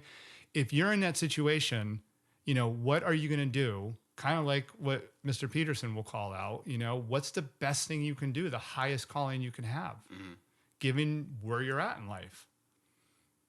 Yeah, and I've always liked how there's some quote like vulnerability is the highest form of courage.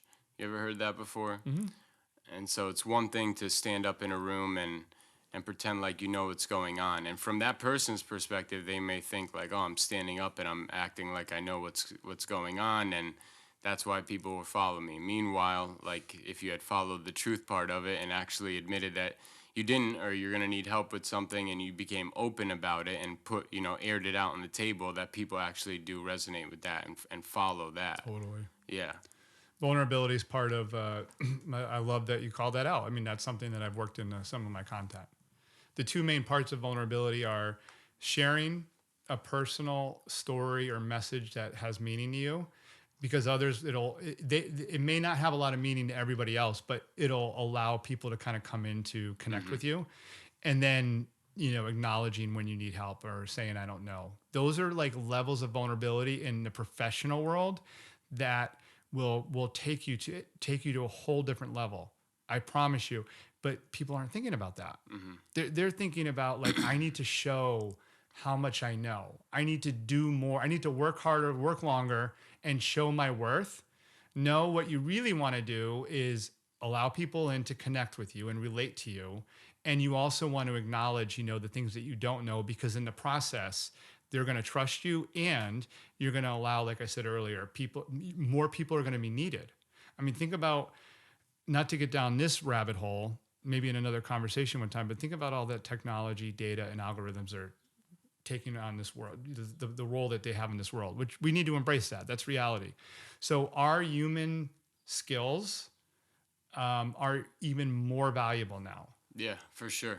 You need to, I want to coach leaders and executives and say, you need to not just be that subject matter expert who's got the 3 degrees anymore. You need to be the person that people are rallying behind and with, and in turn, they know you have their back. That's what's going to make you very valuable and always needed. I don't care how many supercomputers, algorithms, and volumes of data are out there, you will always be needed. Yeah. Yeah. The personal relationship and being able to relate with other people, machines are very, very far from being able to do that. Yeah. Maybe that'll come in another century. Who knows? But it's still, that level is still several decades away, probably. Yeah, definitely.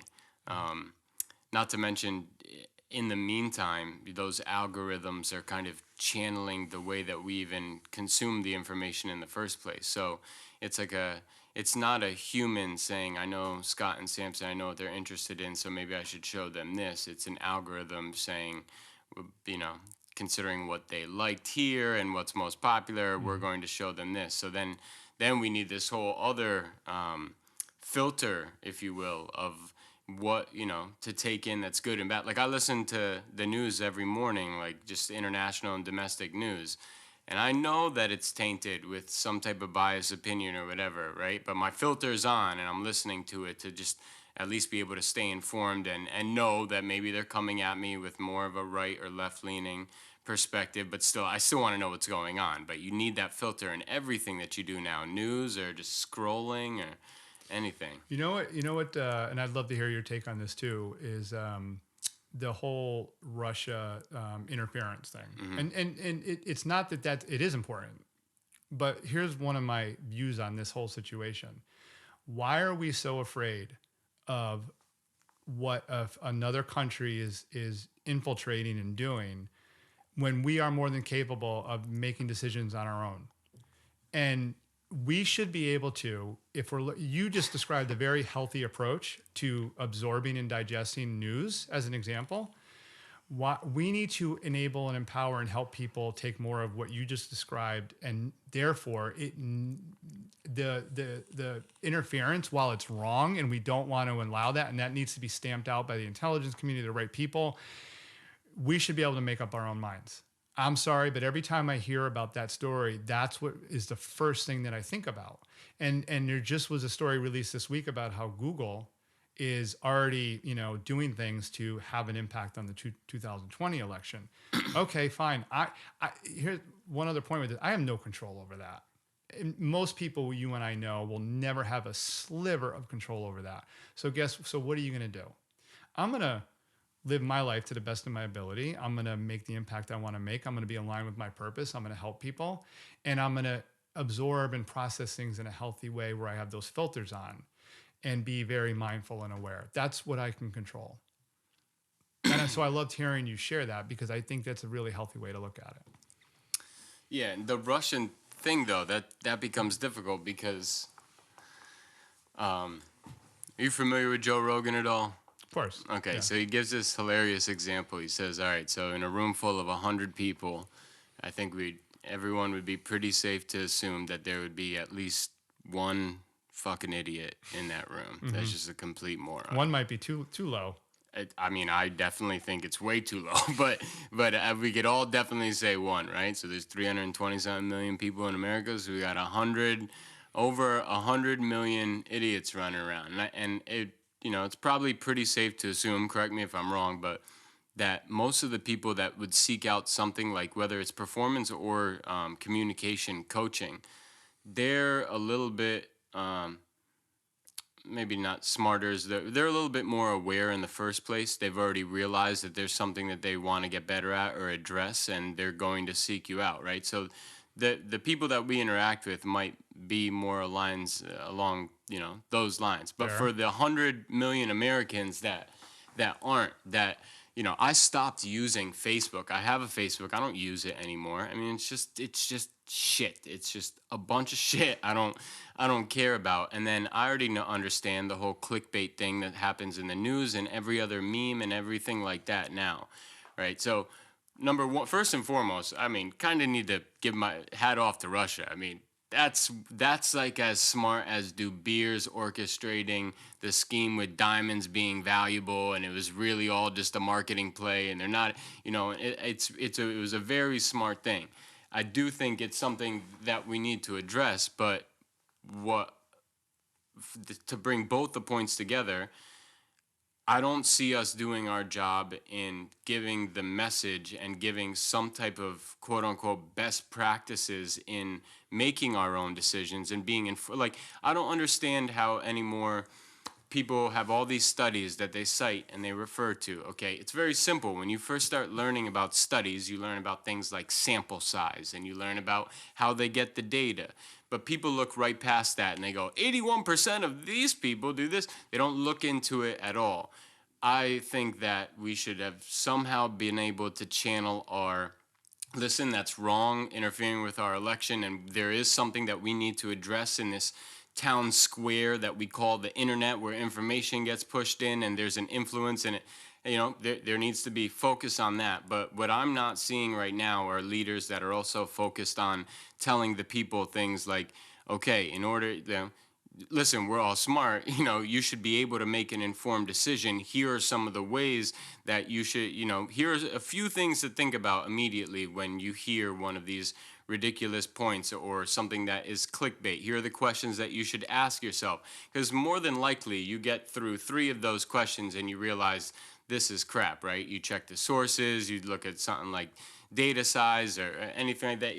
How to tell the people, I used to be really pissed off at people who didn't just get it. And then I realized because I was just a little bit more aware and intellectual and in my own head, that, I'd be a little bit more passive, right? So I've been recently focusing a lot on not being passive. And that's with everything that I do in my life, whether or not I'm talking about what my dreams that I want to come true are going to be, or letting you know, like, I'm annoyed at what you're doing, right?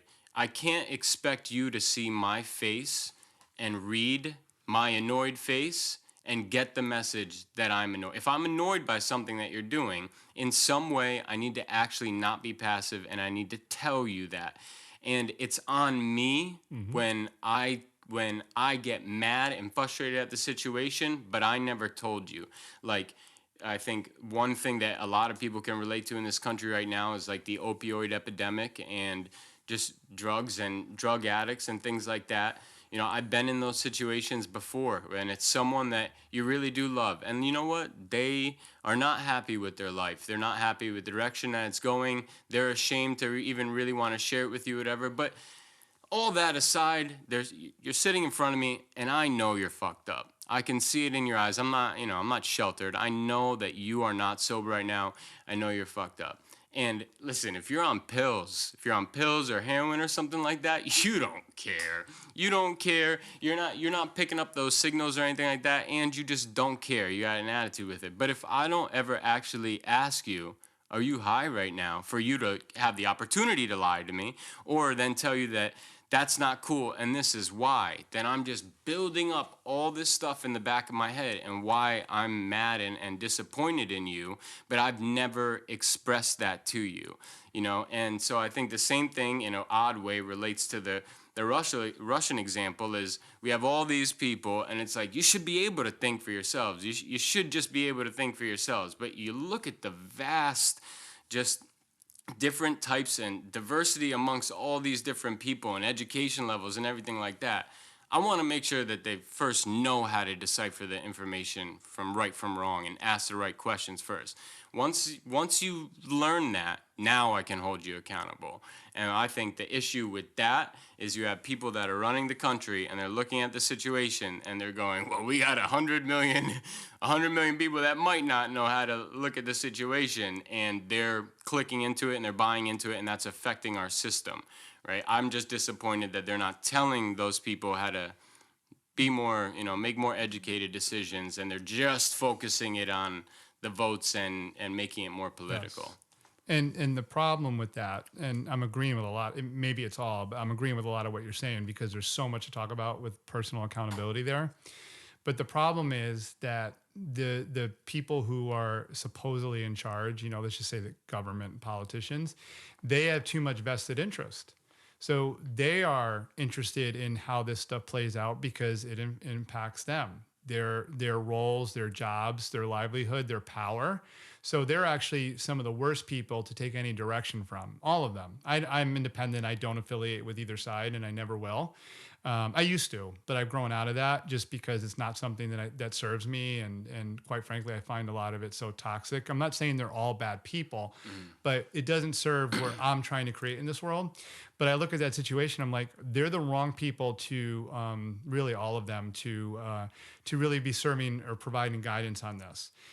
I agree with your points about how we can approach it, but there's so many better. Even Joe Rogan is 100 times better than any politician. Oh, yeah. Or some of the what has now been politicized intelligence people to be telling us how we should view that, because we want it to come from people who have no skin in the game, other than their own beliefs, other than their own personal beliefs. But people who have jobs and power and money on the line, we don't want to take guidance from them on these issues. Yeah. Because maybe, and I don't want to pick a side, so I'll just be benign to it. Maybe one of the sides wants more interference because it's going to benefit them in the long run. So again, another thing to be mindful of, and I would love to hear what you say to this. My one suggestion or response to some of what you said would be for you to make a choice. I think we all need to make choices. This aligns with what Jordan says.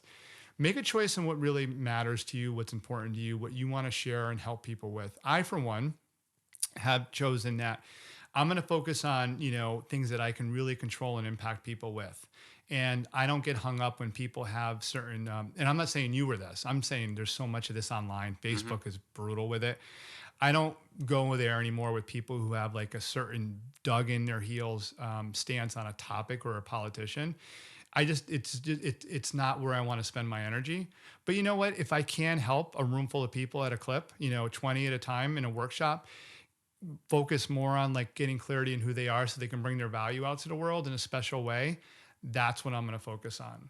And hopefully along the way, as they get clarity, it allows them to be better suited to speak to your bigger problem, which is true. A lot of people are not armed and equipped to filter things like we may be.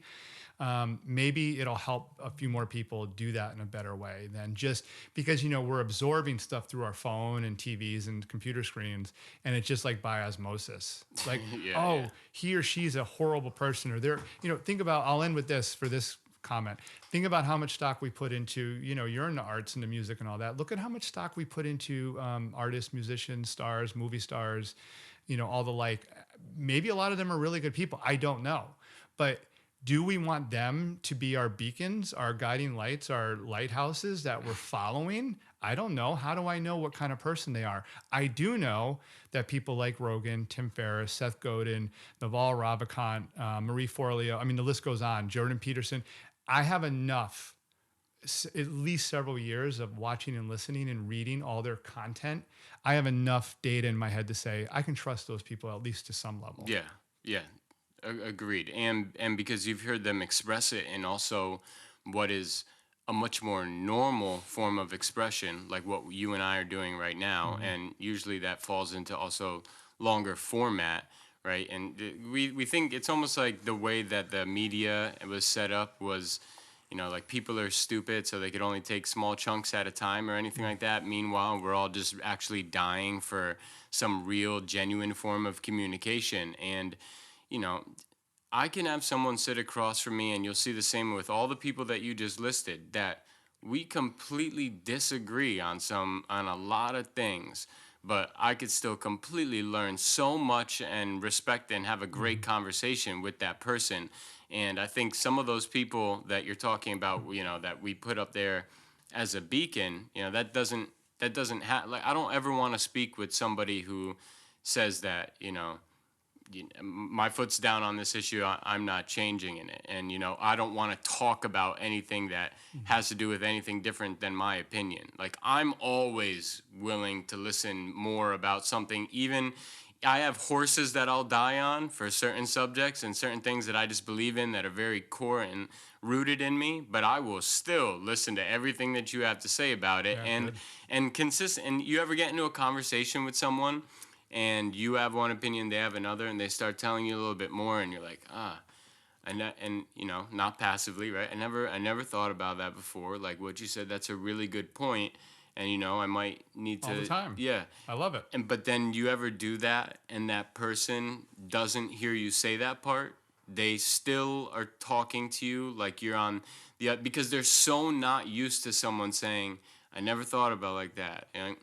That's a good point. They're so used to there's just two sides that are going at it. They're never used to like, oh, someone on the other side might also be down with my opinion.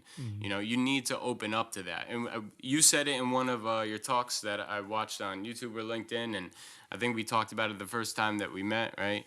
Like, this is more of a joke comment, but, I'm usually one of the smartest people in the room because I'm willing to admit that I'm one of the stupidest people in the room, right? Like, I'll always be able to say that. Like, I never go in thinking, okay, I'm at the top of this or my way or the highway. You need to be open to hearing all those different, and it takes long format to get it out. Does. Right. There's like several reoccurring themes in this conversation that could probably go for 5 more hours, and then even then you'll need a bunch of time to somehow dwindle it down. But it takes life experiences and just shared stories in a way too to be able to actually get it out. And people don't get it out as much anymore. So. No, there's so many angles to that. And I'm so grateful that the world has evolved the way it has with technology and podcasts and videos and audiobooks, because I feel like I've taken a lot of life experience, and now I've merged it with all the, like, I want to be a sponge all the time. You know, if I live till that 90, 95 range, I will be a sponge until the day I go, as long as I have my wits about me. And I love merging all the things that I'm learning from other people. I don't take any one thing as gospel. I have, like, I would say 6 to 8 people I listen to, follow, read regularly, and probably all told like 22 that I check in with regularly. The 6 to 8 I'm listening to or watching weekly. The others I'm checking in with every few weeks. Tom Bilyeu's another one, you know, I love to listen to, especially with the business side because of what he created with Quest nutrition bars. And he's got a lot of wisdom in how they grew that company and how he's grown himself. But at any rate, I love the fact that I can merge my life experience with the learnings I get from people who are doing or have done. And my life is all about, it's about that. It's bringing together my life experience and what I continue to do with the wisdom and models that other people have created. Yeah. So what you just said right there, I think, is one of the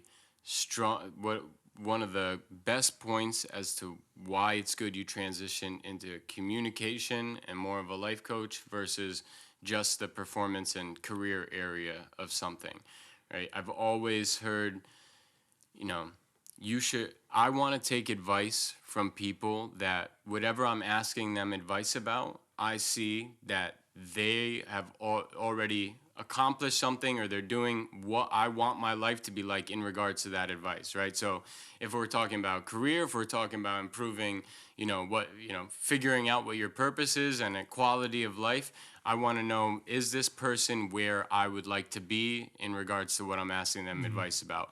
Otherwise, I'll still listen to the advice, and I got my filter in there, whatever. And you need to have, respect for your elders or anything like that. But otherwise, if you're not where I want my life to be at in regards to that advice, it's not weighted as much. So it's great that you transitioned into communication and more around like the life coach role, because here's Scott. Look at how fulfilled he is. He has found his purpose, and he understands some of the journey that he went through in order to get to his purpose. I'm coming to Scott because I am trying to figure out mine, or how I can somehow structure mine into my regular day-to-day life. So Scott's advice is relevant to me because they're broad ideas and ways of learning and ways of growing that he already has applied to himself that have proven to be successful. Not he's a CFO, I'm a CFO, and the only way I'm going to have a good life as a CFO is if I talk to another really successful CFO. It's broader than that, but in a better way about like purpose in life. So I think that's huge, and it's a good thing that you transitioned there. Yeah, thanks. And I'm really in a good place emotionally, mentally with the space I've created for myself, and I think I feel best about like how I'm doing it, because I've taken a lot of lumps along the way, and I continue to. But I really believe in that the way I'm doing it is genuine, real, healthy, growth oriented, and it aligns with the kind of life that I'm creating. I haven't looked to take, I can honestly say in my, now it's 2.5 years really since I started this, I haven't taken any shortcuts. Not that I can consciously be aware of, and I'm not saying I've met people who do take shortcuts, and I've met people who haven't. But I have not taken any shortcuts because I really believe this is the best way for me. Mm-hmm. I know that, even at 47, I still have plenty of time. I have several decades to make a huge impact in this world. And I don't need to rush. I don't need to be super impatient. Believe me, do I have nights where I can't fall asleep because I'm wanting something to be, have manifested? Of course. I wouldn't be human if I didn't. But I know the long game is what really matters. And I believe in it. And I believe the people that I'm using as both coaches directly, mentors, and virtual mentors, a lot of the people we've already talked about today, that I really believe I've done enough research, and there have been people where I started to listen to a little bit or read, and then I'm like, not quite for me. I'm glad I learned a little bit about him or her. And I moved on. But there are a core of people that I continue to really believe in, and it's so much because they've lived it. Yeah. And they're still living it. Yeah. Think about. I want to let you respond. Sorry to one last point. Think about what's a common trait of a lot of these people. Like you see them evolving. Tim Ferriss is one of the first ones. He's going through like another metamorphosis right now in his life. You know, he may or may not write another book soon, but he's focusing on the podcast and he's doing some other things around what's the word? The psychedelics. I mean, he's very like he's sharing like he's going through another evolution. I love that as opposed to that phony. This sounds harsh. That phony corporate executive I worked for, that phony politician, that athlete who we all want to work. Nothing again. Some of them are fine people. Some of them are good people. But I want to attach myself to the people who I know are truly and honestly doing it. Yeah, and the metamorphosis and the people that we look up to and listen to in ways, you know, I don't want to take advice or pay attention to anyone that hasn't put in the work. I mean, there's no one that I can name that I'd you know, the people I could name that say I'd love it if my life, you know, went in a direction like that, turned out like that. They're all people that put in the work, you know, that took, and you see this reoccurring theme of like, you know, 10 years or something within that time period where it's like a lot, but they're actually doing the work. And I want to take lessons from that as well, because when I'm on, you know, when I'm having one of those nights where I can't fall asleep and I wish I could have done more or anything like that, I want to at least know that I am doing the work. I am growing. I'm on that path right there. Anything I know about you so far, I can tell that it seems like you are. You know, do you know who Mike Posner is? That his name? The musician or singer? Does that ring a bell? Posner? I don't think so. You should check out a interview with him. He's been on several, including Tom Bilyeu's. I can send you something later. I think you would really like his story. Okay. And you'll probably relate to him. He writes and creates music, and I think he's taken a little bit of a step back from it. But he's hit the peak in that space. But he knew he needed to do more to work on who he is, and he's still pretty young. I think he's only like 30, right? Like your age. Yeah. You'll connect with him. But you seem to be, I mean, the energy I'm getting from you and just the fact that you can talk through so much of this and ask great questions, I mean, it seems like you're on a great path. Thank you. I appreciate that. It goes both ways. I mean, I think that's one of the reasons why we connected in the first place. Was there a pivotal moment that, like, you know, they say the two greatest days in someone's life are the day you're born and the day you realize why or your purpose, you know? Yeah, I have heard that several times. You know, I don't think I have like any one in particular epiphany or tipping point moment. Just my life really has been like a gradual accumulation of a lot of things. You know, certainly the New Orleans experience was life changing. And I said not long, I know this is going to sound a little dramatic, but I said not long after I got back from that, because I was living in Arizona before I came back to Boston after, because I lived here previously, that I could die tomorrow and be a happy person or a fulfilled person. I really felt like after that experience that I had lived a part of life that I could take with me and be good. Now I have all these other new things I want to do, of course, but you know, I just think my life has been an accumulation of a lot of great experiences. I have a good family, and I'm not married yet, or you know, my own family, but I come from a good family, and I have good friends, and I'm very grateful for. You have a good community? I have a good community, and for the most part, it's been very supportive of what I have. A few people who still to this day don't really understand what I'm doing, or it's not in their comfort zone. They think I'm crazy. Yeah, leaving the comforts and the confines of those because I always had like, you know, $100,000 you know, program manager, software company, and I worked in healthcare and tech. I mean, very safe industries, and you know, it's not for everybody to do what I do, but that's okay, because you made a great point earlier. This is something that I've really gotten a lot of clarity on the last few years. Know the roles of everybody in your life. You know who you're filtering and listening to. We kind of expanded on that, but also just know like who your friends and family are and the role they have in your life. Yeah. I know the role every person. My coach taught me this, how to do it and how to approach it. And I've heard some of the people we've talked about talk about this too on podcasts and interviews and all that, but know the role of everybody in your life. You know the role of that guy, that buddy who, when you get together, you're kind of going to just shoot the shit. The other person in your life, when you get together, you are going to talk pretty deep. The other person who, you know what, you're probably going to need to support them more because they kind of always need your support. Yeah. That family member who is going to kind of be a little negative and dig at you, so you know when you're around him or her, you know what, let's just talk fun times. Let's just talk about family. I'm not going to ever try and share with him or her what I'm doing because they're not going to get it and they're going to just try and poke holes. Yeah. I just know the role of everybody in my life now. So I used to live by expectations and disappoint myself all the time. I'm going out with these friends and here's what I want it to look like. And then when it wouldn't happen that way, I would be all bummed out. I'm very sensitive that way. Any of my friends, if they saw this or they were sitting right here, would 100% be shaking their head a million miles an hour. And yep, that's Stolze. Super sensitive to what goes on around. It shows on me. Like I'd be bummed out. Why isn't this working out the way I want? Now I still get like that sometimes, but I catch myself. I'm like, I can't be that way. I really just have to know this is who this person is or this group, and I have to enjoy it. And I fail at it still pretty regularly or somewhat regularly, but I'm working on it. Yeah. Well, you've identified it, right?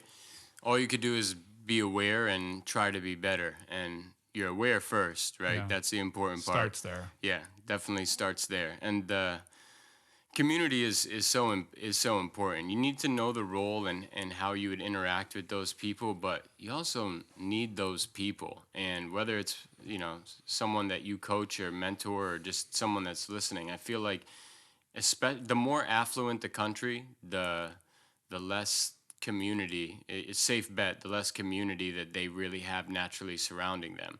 You know, I used to live in Stamford, Connecticut, and there's this Latin family that lived behind me every single Sunday. You know, like I'm down here in Stamford, barely know anyone, just starting to make some new friends. I got roommates I don't really relate to or talk to like that. But every Sunday, they're outside with their family, rain or shine, and they're having a great time together. And like it would always just be this reminder of how, you know, first of all, that's not in my life. And even when it is, it's just, you know, my immediate close family. And, you know, there was a study done in America that said in a time of crisis or great need, how many close friends do you have that you could call and talk to honestly about that? And the most popular answer was I think it was done in 2015, was 0. And it's like, listen, I've dealt with, like, you know, I got into a bad car accident. I've gone through the whole PTSD thing and depression, right? I've been in situations where I'm like damn near suicidal. And I know what it's like to have, you know, feel like you have nobody at all that you could talk to about it. And you don't, and maybe you have a few people that you feel like you could get open enough about it, but they don't necessarily understand what you're doing. They just want to poke holes in it. You ever try to describe depression to someone that hasn't been depressed before?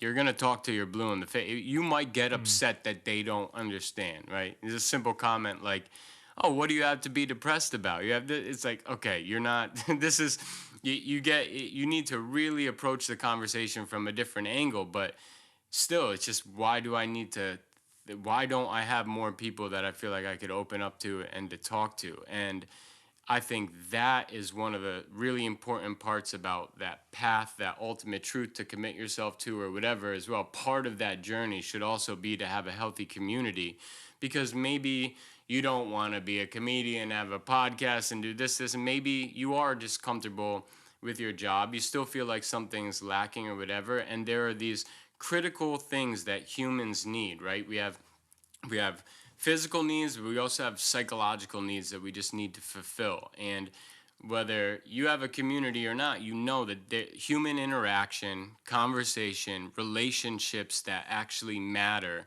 with people that you care about is something that should be involved in your path. Because even if you don't want to do something crazy like a podcast or creative or anything like that, the difference of just having even just one more person that you could really talk to without walls up can make everything else, all the shit that you got to deal with, so much more, you know, palatable. It's easy to deal. It's not as hard to deal with because I get to sit down and have a conversation like this with somebody else rather than to bottle it all up, right? Like the first times that I went to therapy, that was my decision to go to therapy, right? I got thrown out of a car. I landed on my head. I was awake but wasn't awake. I was blacked out for several hours. The PTSD came in, everything.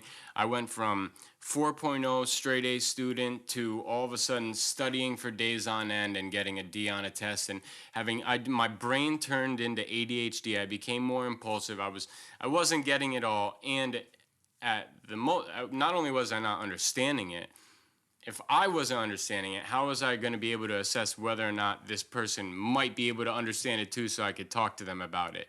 And when you can't even touch that subject, you just cut them off. You decide not to talk about it, and then you just encase yourself in. Now you're a person in an affluent country dealing with all these issues, and you're not talking to anybody about it. So I was just like, I made the decision, I'll go to therapy just because, first of all, that's what's advised after you go through like something that I went through, but also because I get that in 2019, you should be able to have at least one person that you get everything out without holding anything back to, once or twice a week. You should have that at very least should be happening.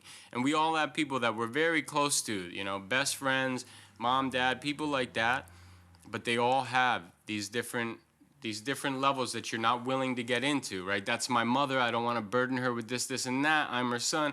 I'm not going to touch that. You block off one of your closest people, right? That's my best friend, but he doesn't really get that. You block off. You should be able to just open up and get it out. And when you don't have that, things get a lot harder, a lot harder, I think we need to also know, you make so many great points, and I love that you're coming at it from a place of like your personal experience, your journey, and how it's affected you. And I think it kind of goes along the lines of just knowing our place in life too. I was talking about knowing the place of others in our life, and then also because you opened the door to, how your experiences have affected you and what you need at times from other people. And it's really good to know our limitations and what we thrive in, and put ourselves in situations that help us, that help us grow and get better and just be or enjoy. We don't need to always squeeze a square peg into a round hole. It sometimes just put ourselves in the right fit, so that we can enjoy things and appreciate it more. And the square peg in the round hole usually is a result of us because we're trying to force something that's not there. I used to think that there were times when I would occasionally, and I was always pretty social and like going out. I still do on some occasions, just to be around friends. But I remember some times in my life where I would be in social situations that I'm like, this is totally forced. I don't want to be here. I don't want to be talking to these people, but I'm here. You know why? Because I had to be out. I had to be seen or make this choice that I would try to fit in. And those end up being the most uncomfortable situations. Yeah. You know what I mean? Yeah, and the square peg in the round hole, right? If you're doing something that you believe is not what your purpose or what you should be involved in, it's square peg and round hole every single day. Like before when we were talking about social media and things, I didn't bring it up then, but I couldn't help but think about when I was in that job before. I remember how I felt like I couldn't be myself. All my social media had to be private. Even things that we've touched on in this conversation, which, I've had things that also wouldn't fly in a corporate situation in other conversations, but even things in this, right? If I had still been in that $150,000 a year, running a sales team gig, and this gets out, right? I couldn't be myself, right? I would be threatening that job, right? So I'm walking around on a day-to-day, and I'm actually around, but I'm just walking around like a square peg. And so I'm not being myself on social media. I'm not really myself in the workplace because I need to fulfill this specific role. And meanwhile, I'm bottling everything up, and I'm not just going I'm not just going with the flow and doing what I know should be right for me. And then it's funny how when you do start to do those things, right, then the grace comes in. And so you be like water, right? You're not trying to force something. And if you go hard at the not trying to force something, you'll watch the acceleration pick up in what, who you really are, what you really should be doing. I hated that. I hated not being able to act like who I actually am, you know? Yeah. And all of a sudden I'm in a situation where $100,000 worth of debt for a degree that got me a job I didn't even necessarily want. It's really more like a worthless degree. Suddenly now my debt is what is keeping me in this position that I don't want, that doesn't allow me to be it was this horrible revolving cycle that I just couldn't have anymore. I couldn't have it. And you want to know what? That accident that I got into, that was fucking horrible. That sucks. One of my friends died. Every one of the people got thrown out of the car, right? It was on 91 South in front of the Basketball Hall of Fame in Springfield, right? I landed on my head and got 14 staples to the back of the head. And all I remember was like, I get in the car, I put on my seatbelt, then I wake up in the third right lane. There's 3 lanes. I see the Jeep in the third left lane. There are people that have been thrown out of the Jeep into 91 North, and we were on South, right? And then I stand up, I'm all delirious, and then I wake up in the hospital. Okay, in that 2 clicks of the finger, I was standing and in shock. So I was there, I went over, I saw my buddy dead on the ground. I'm trying to help him, but I'm completely silent. My buddy takes me, puts me on the guardrail. Just wait here. I didn't say a word. I don't find out any of this until way, way, way, way later. Now, as painful as that entire experience for everybody that was involved for me, something happened where I had a much stronger I guess I had a nice little introduction to death, you know, somewhere along the way in my life. And then when I got back to my life, things that really didn't matter. And the things that really did matter really did. But now I'm in this situation where I have this job and I'm finishing school and all these other things that I need to fulfill and uphold. But my tie to what I really thought my purpose was stronger than it had ever been before. Because if you don't do it now, what happens if you die the next time the car goes off the wrong side of the road or something like that? You know, it was like I had this feeling to move. I did get like a pivot from that. And when I left that first job, have you heard of ayahuasca? Mm-mm. No. So it's like, you ever heard of DMT? DMT, I don't think yeah. so. It's like a psychedelic. I'd say it's at least 1,000 times more. Your experience is much stronger than mushrooms or with acid or anything like that. So I go into the jungle of Iquitos, Peru. I called up my brother, who was one of the few people that would take for me. I was on this searching mission, right? Because I was very unhappy with where my life was. I called my brother. I'm just like, hey, you know, like I've been going through a lot of depression and everything, and apparently it's supposed to help a lot with that too. I told him I'm going to go and take this journey. I paid for him. He ended up coming. So that's how my sabbatical from the first job was, and I left. And I go there, and I'll never forget, you're supposed to have an intention. So we're in a maloka, like a temple that is built out of wood above a running stream in the middle of the jungle of Iquitos. You got to hike an hour to get there. There's no power, no running water.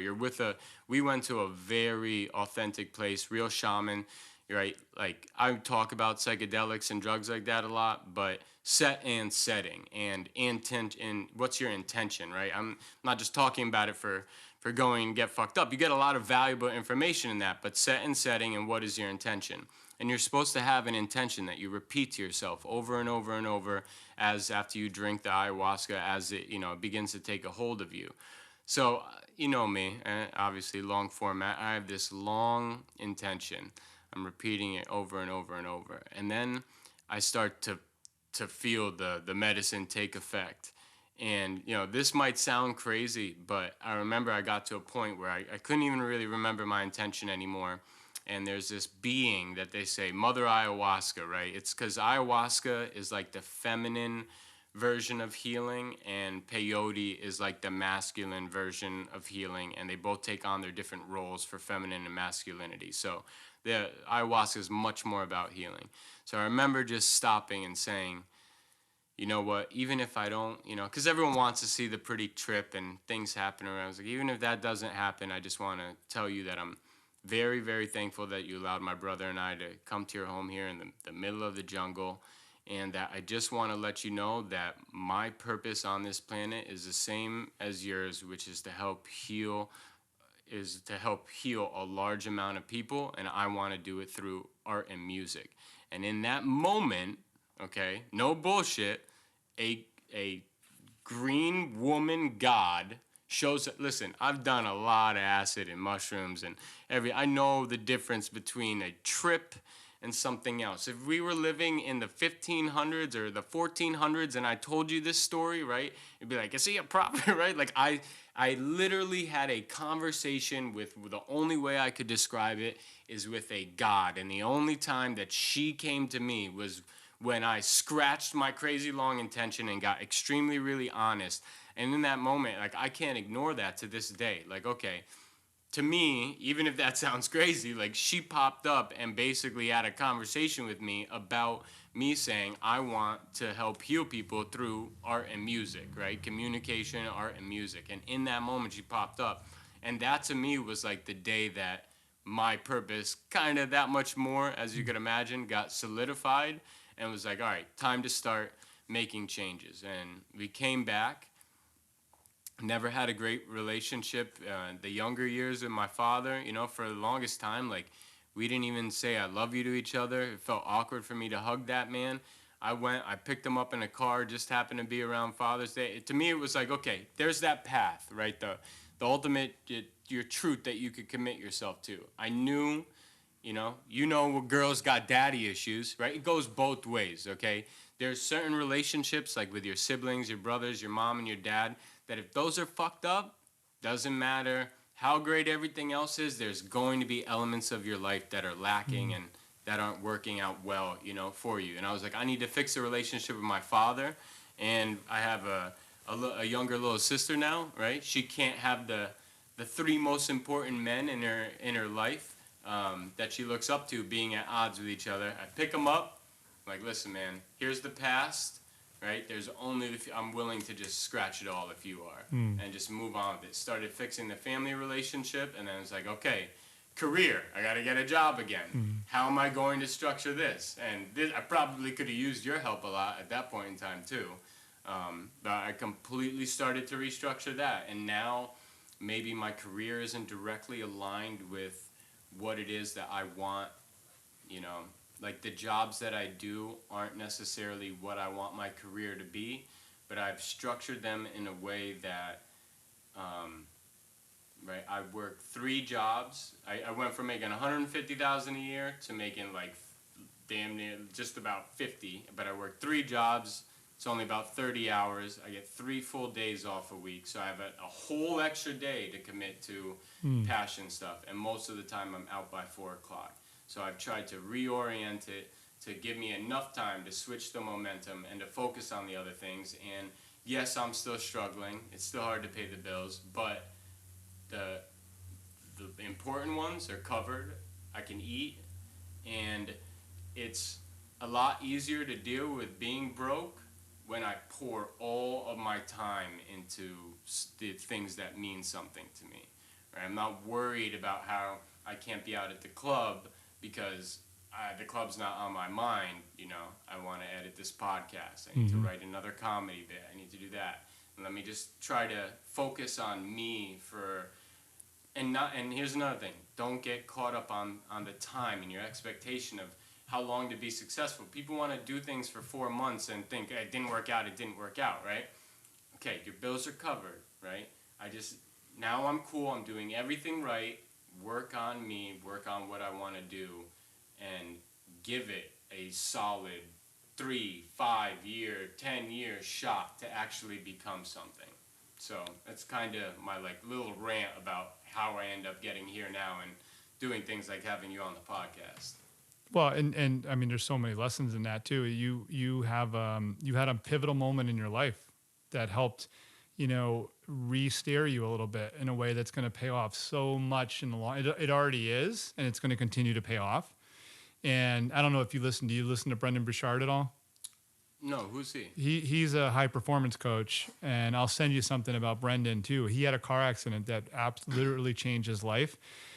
So there's a lot of correlation in your story. And you just highlighted something so important, because you're finding meaning in the things that you're doing right now. Is it ideal? Is it hard? Making a third of what you used to make at time? Of course it is. But what's more important for now is that, there's a reason behind what you're doing, and you're very connected with it. And so even when, things are a little tight, you're like, but this is keeping me and pushing me in the direction I want to go. Yeah. And that's what we need as human beings. We need to know. That's why, and you said it a while back in this conversation about, you hear stories about people who are very rich, who are either depressed or die or commit suicide or on drugs, whatever. You don't really hear stories like that about people who are doing something really meaningful and purposeful, are maybe struggling financially, and they're struggling with depression or suicide or other things along those lines. The lesson is, it's not that money's not good. It is. It's a great tool. Like I said earlier, we all deserve to make as much as we can, and we should. But it's that you got to be connected to something meaningful. Yeah. And keep moving forward with that. And, we talked about this earlier too. Please, for the folks out there, I know it's different. You have your schedule. I have mine. That mother of two, that single mom of two has her schedule. Just even if it's incremental, keep moving forward and coming from a place of abundance. Yeah. Versus what I don't have. I couldn't agree with that more. I don't know why my mic's going in and out a little bit, but yeah, I honestly, I couldn't agree with that more, and I'm very thankful that there are even people like yourself that are willing to kind of try to help tackle those challenges for everybody else that's trying to get through them. I made a few notes before you came over. I just want to see if there was anything that, like, maybe I felt like we had kind of left out, or anything that I wanted to kind of brush up on. But I mean, we definitely covered a lot. I mean, if there was something at a high level, that people could take away from you, you are, a communications coach now. What are some of like those high level ideas that you give people to kind of apply to their daily lives when communicating with other people? What should they be taking into account if they want to be a more effective communicator? There's probably two main ones that I would share. Thanks for asking that. One is inward, one is outward. Mm-hmm. The first one is, one of the keys that I've learned this over time, and I'm so thrilled that I can teach it and share it now, is that one of the first things that goes into being a really great communicator is just being you. Mm-hmm. And I know that sounds really simple. Well, no kidding. But no, seriously, be you. You are the message. You, who you are, your truth, your actions, your beliefs, that's really what matters. People, and we've kind of talked and been in and out of this all throughout this conversation, but, people feel at times they need to play a role. And even, I'll give you an example, like in a meeting or delivering a presentation or a talk, feel that they need to be super polished. They have to make sure that certain things are rehearsed. They have to look a certain way. And I'm not saying that our behavior doesn't change a little bit based on the environment, but regardless of environment and people you're with, always be you. The number one principle for being a great communicator is truth and honesty in who you are, and bring it forth every single day. The other thing I would say too is just, make what you do about other people. So be who you are, be yourself, be truthful, and be consistent with that, and back it up with actions and behaviors that are there to serve other people. Because, we talked a little bit about building trust earlier, and it's amazing because when you have people's backs, when you ask for help, when you empower others, and when you provide value to others, I mean, there's so many benefits to that. Everything from people are going to gravitate to you, to your own value goes way up. Your opportunities increase, and you kind of become that person that people are looking to and going towards in today's world. So, what we don't like, as you know, are when we're surrounded by, or when we're in a meeting or at work and we have that person, there's usually one or two who, with everything they do, or almost everything, it's extremely self-serving. And how do we feel when we're around? We feel icky, and we also know that we're not going to go to that person. We want to gravitate towards the person who everything they do and say is with the intention of helping or serving the higher need, either the objective of the group or the organization or somebody within the team or people within the team. Hey, how can I help you? Look at people, go into a meeting, and if you're early, and I know, hey, sometimes you are going to scroll your phone. I want to be realistic, but sometimes put your phone down or leave it at the desk. And look the person in the eye if you're sitting across from somebody before the meeting starts, and just ask them how they're doing. Just say, hey, how's that project going? Do you need any help? And if you do that consistently over time, and do it real and authentically, not manipulatively, phony, then people are going to pick up on that. And it kind of like, it balances off whatever you don't know or whatever you're not an expert in. I mean, I truly mean this. I know this is kind of like an easy line for somebody like me to throw out, but Samson, especially having worked in healthcare and tech, I was never the smartest person in any room I was ever in at work. In fact, sometimes in some of the big meetings I was in, especially in tech, I was by far the least knowledgeable person. But I survived because I get along with people, I relate to people, and I'm always looking out. At least I believe I am, and try to be looking out for other people. And if you do that, you can't lose. Mm-hmm. You don't need to be a Rhodes Scholar to thrive in this world if you are being honest and truthful about who you are and consistently bringing that forth every day and looking to help other people. Gotcha. I think those are some very, very valuable words. And like, to be coachable as well, right? Like, be genuinely you, but be open, like we were saying before, don't have like one concrete view, actually be open to listening and learning more. I think that's huge as well. Very much so. And if you're looking for a coach, I'll leave with this one last tip. If you're ever looking for a coach or somebody to help you that way, look for somebody and find somebody, bring somebody in who sees what you don't see and hears what you can't hear. There's a lot of, you caught on to something I was saying earlier. A great coach absolutely can model for you, like, this is how it's done. And then I'm going to help. Great coaches help you accelerate what you're doing. That's big. But the other thing is, make sure that you're welcoming in somebody who can see what you don't see and hear what you don't hear. I think we all need that, no matter what we do, what industry we're in, what level we're at. I think, it's very well known that Steve Jobs and some of the other big power players in Silicon Valley had a coach. His name was Bill Campbell. And I mean, he died a couple of years ago, but he is commonly referred to as like the coach, the rock for a lot of these people, like Steve Jobs and people at Google, Eric Schmidt, former CEO of Google. Yeah. And he was the one that they would go to when they needed like that outside, unemotional, objective, direct. Yeah. So look for that person who can be, help you see and hear what you're missing. And by the way, a significant other, a family member, and a close friend, they're not capable of that because they're too emotionally tied to you. Mm-hmm. Yeah, that was one of the reasons why I was like, you know what, let me do the best thing for myself.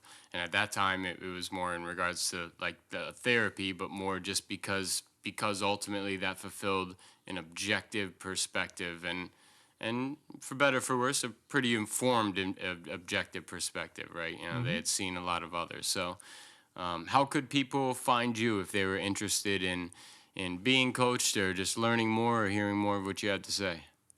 Yeah, the best ways to reach me now are definitely via Instagram at Scott Stolze, LinkedIn, and LinkedIn's a great platform for me right now. So just look me up on LinkedIn, and my email information is on all those platforms. And you can just DM me at Instagram. That's my preferred. I'm not as engaged, similar to you. I'm not off of Facebook, but I don't use it as much anymore. And Instagram and LinkedIn are probably the best places. Okay, and do you have a YouTube or no? I have a YouTube channel. Yes, thanks for reminding me. Yes, Scott Stolze. Scott Stolze. I have a YouTube channel. I do have a website, which I'm in the midst because of the conversion to communication I'm redoing. But you can certainly go to everything is available on my website, YouTube channel, Instagram, and LinkedIn. Okay, great. Thank you very much, Scott Stolze. I appreciate you coming. Yeah, I've enjoyed it. Thanks. Awesome. And just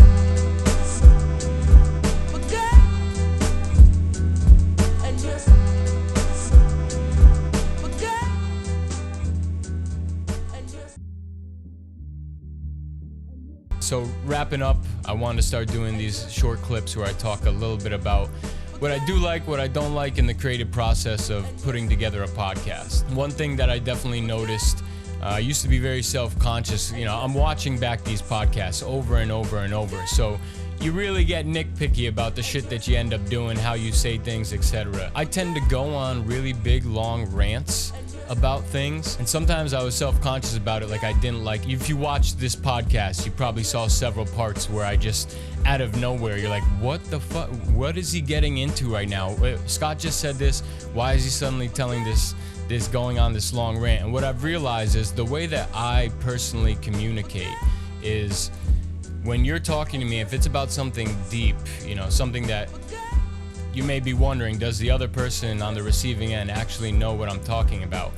I tend to kind of take a story, and what I used to think was me ranting was really more me going into a really detailed explanation of some story that will show you that not only do I understand what you're saying, but here's where and when and how I came to get that same knowledge or understanding about what it is that you're saying. So the good thing is, when I go on a rant, I'll always wrap it back around to the beginning.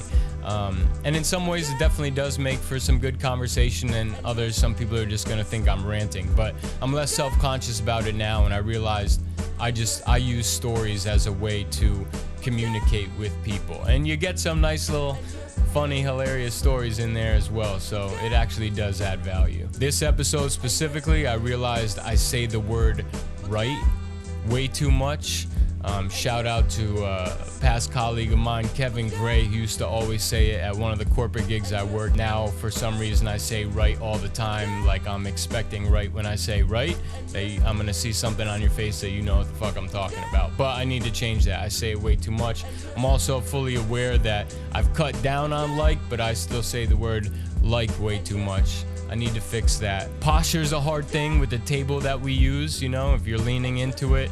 I could tell I still need to correct my posture, but I do think it is funny how when people really get going and are really into it in a sincere conversation, you'll see them rise up and get very straight with good posture. I just think that that's interesting. I talk a lot of shit about corporate gigs that I've had in the past, and I really want to just use this time to say, like, no disrespect. I learned a lot of really valuable things and met some really great people at all those gigs. It's really just more about when you know that that's not ultimately what you're supposed to be doing, it'll tear you up a little bit extra on the inside. Like I said before, I used to do these timetable of contents, but that was also when I would take camera 1, 2, and 3 and put them all on the screen at the same time. I don't have a live person doing any of the editing to go cut to camera 1, Samson's talking, cut to camera 2, Scott's talking, oh, they're both talking and laughing, show camera 3. But I do that all after the fact now, which I like a lot better, because although it's not what the podcast is about, I think that what a long format podcast is fulfills this really, really thin, small niche area of media, which is the real niche, because you are getting, with no distraction, two people sincerely interacting with each other in a conversation and going back and forth. That's just not what most media is. The reason, you know, I've started doing the post editing to show camera 1 or camera 2 or camera 3 at different times now is because, number one, aesthetically it just looks better, and that's the par for most podcasts. That being said, it takes a ridiculous amount of time to, after the fact, to go enable camera 1, disable 2 and 3, etc., etc., etc. Now, I've gotten much better at it, and I've tried to make it fun. Maybe it's not Samson you should be looking at, it's, even though he's talking, it's Scott because of the way how Scott's receiving it. Or maybe the camera should be on both of them because they're getting ramped up and about to get into a conversation, and you see someone shaking their head like, yep, I get it, or they're making eye contact in a different way.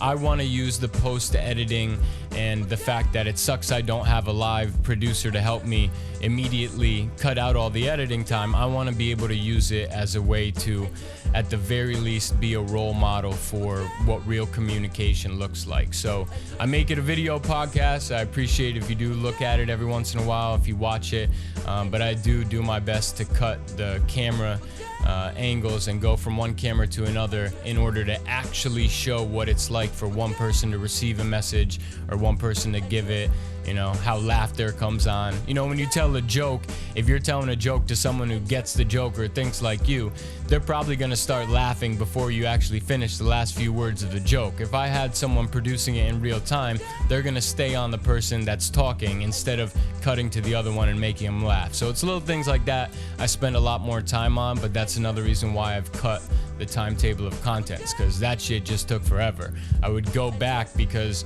to me it's like, if I'm going to sit down and have a great conversation with people, the one thing I want to make sure is that if someone decides to listen to it, they can get back to that song, that TED Talk, that movie, that thought leader, they could somehow get to that information. And with the internet, it's great. Copy, new tab, paste, and you could get to anything that we ever talk about. The timetable of contents took too much time, but like I said in the beginning, the most important stuff, I'll put the time below, or at least I'll put the name or a link below so that you could get back to it. And obviously, I still haven't gotten 100% with lighting. In this episode, it was done during the day.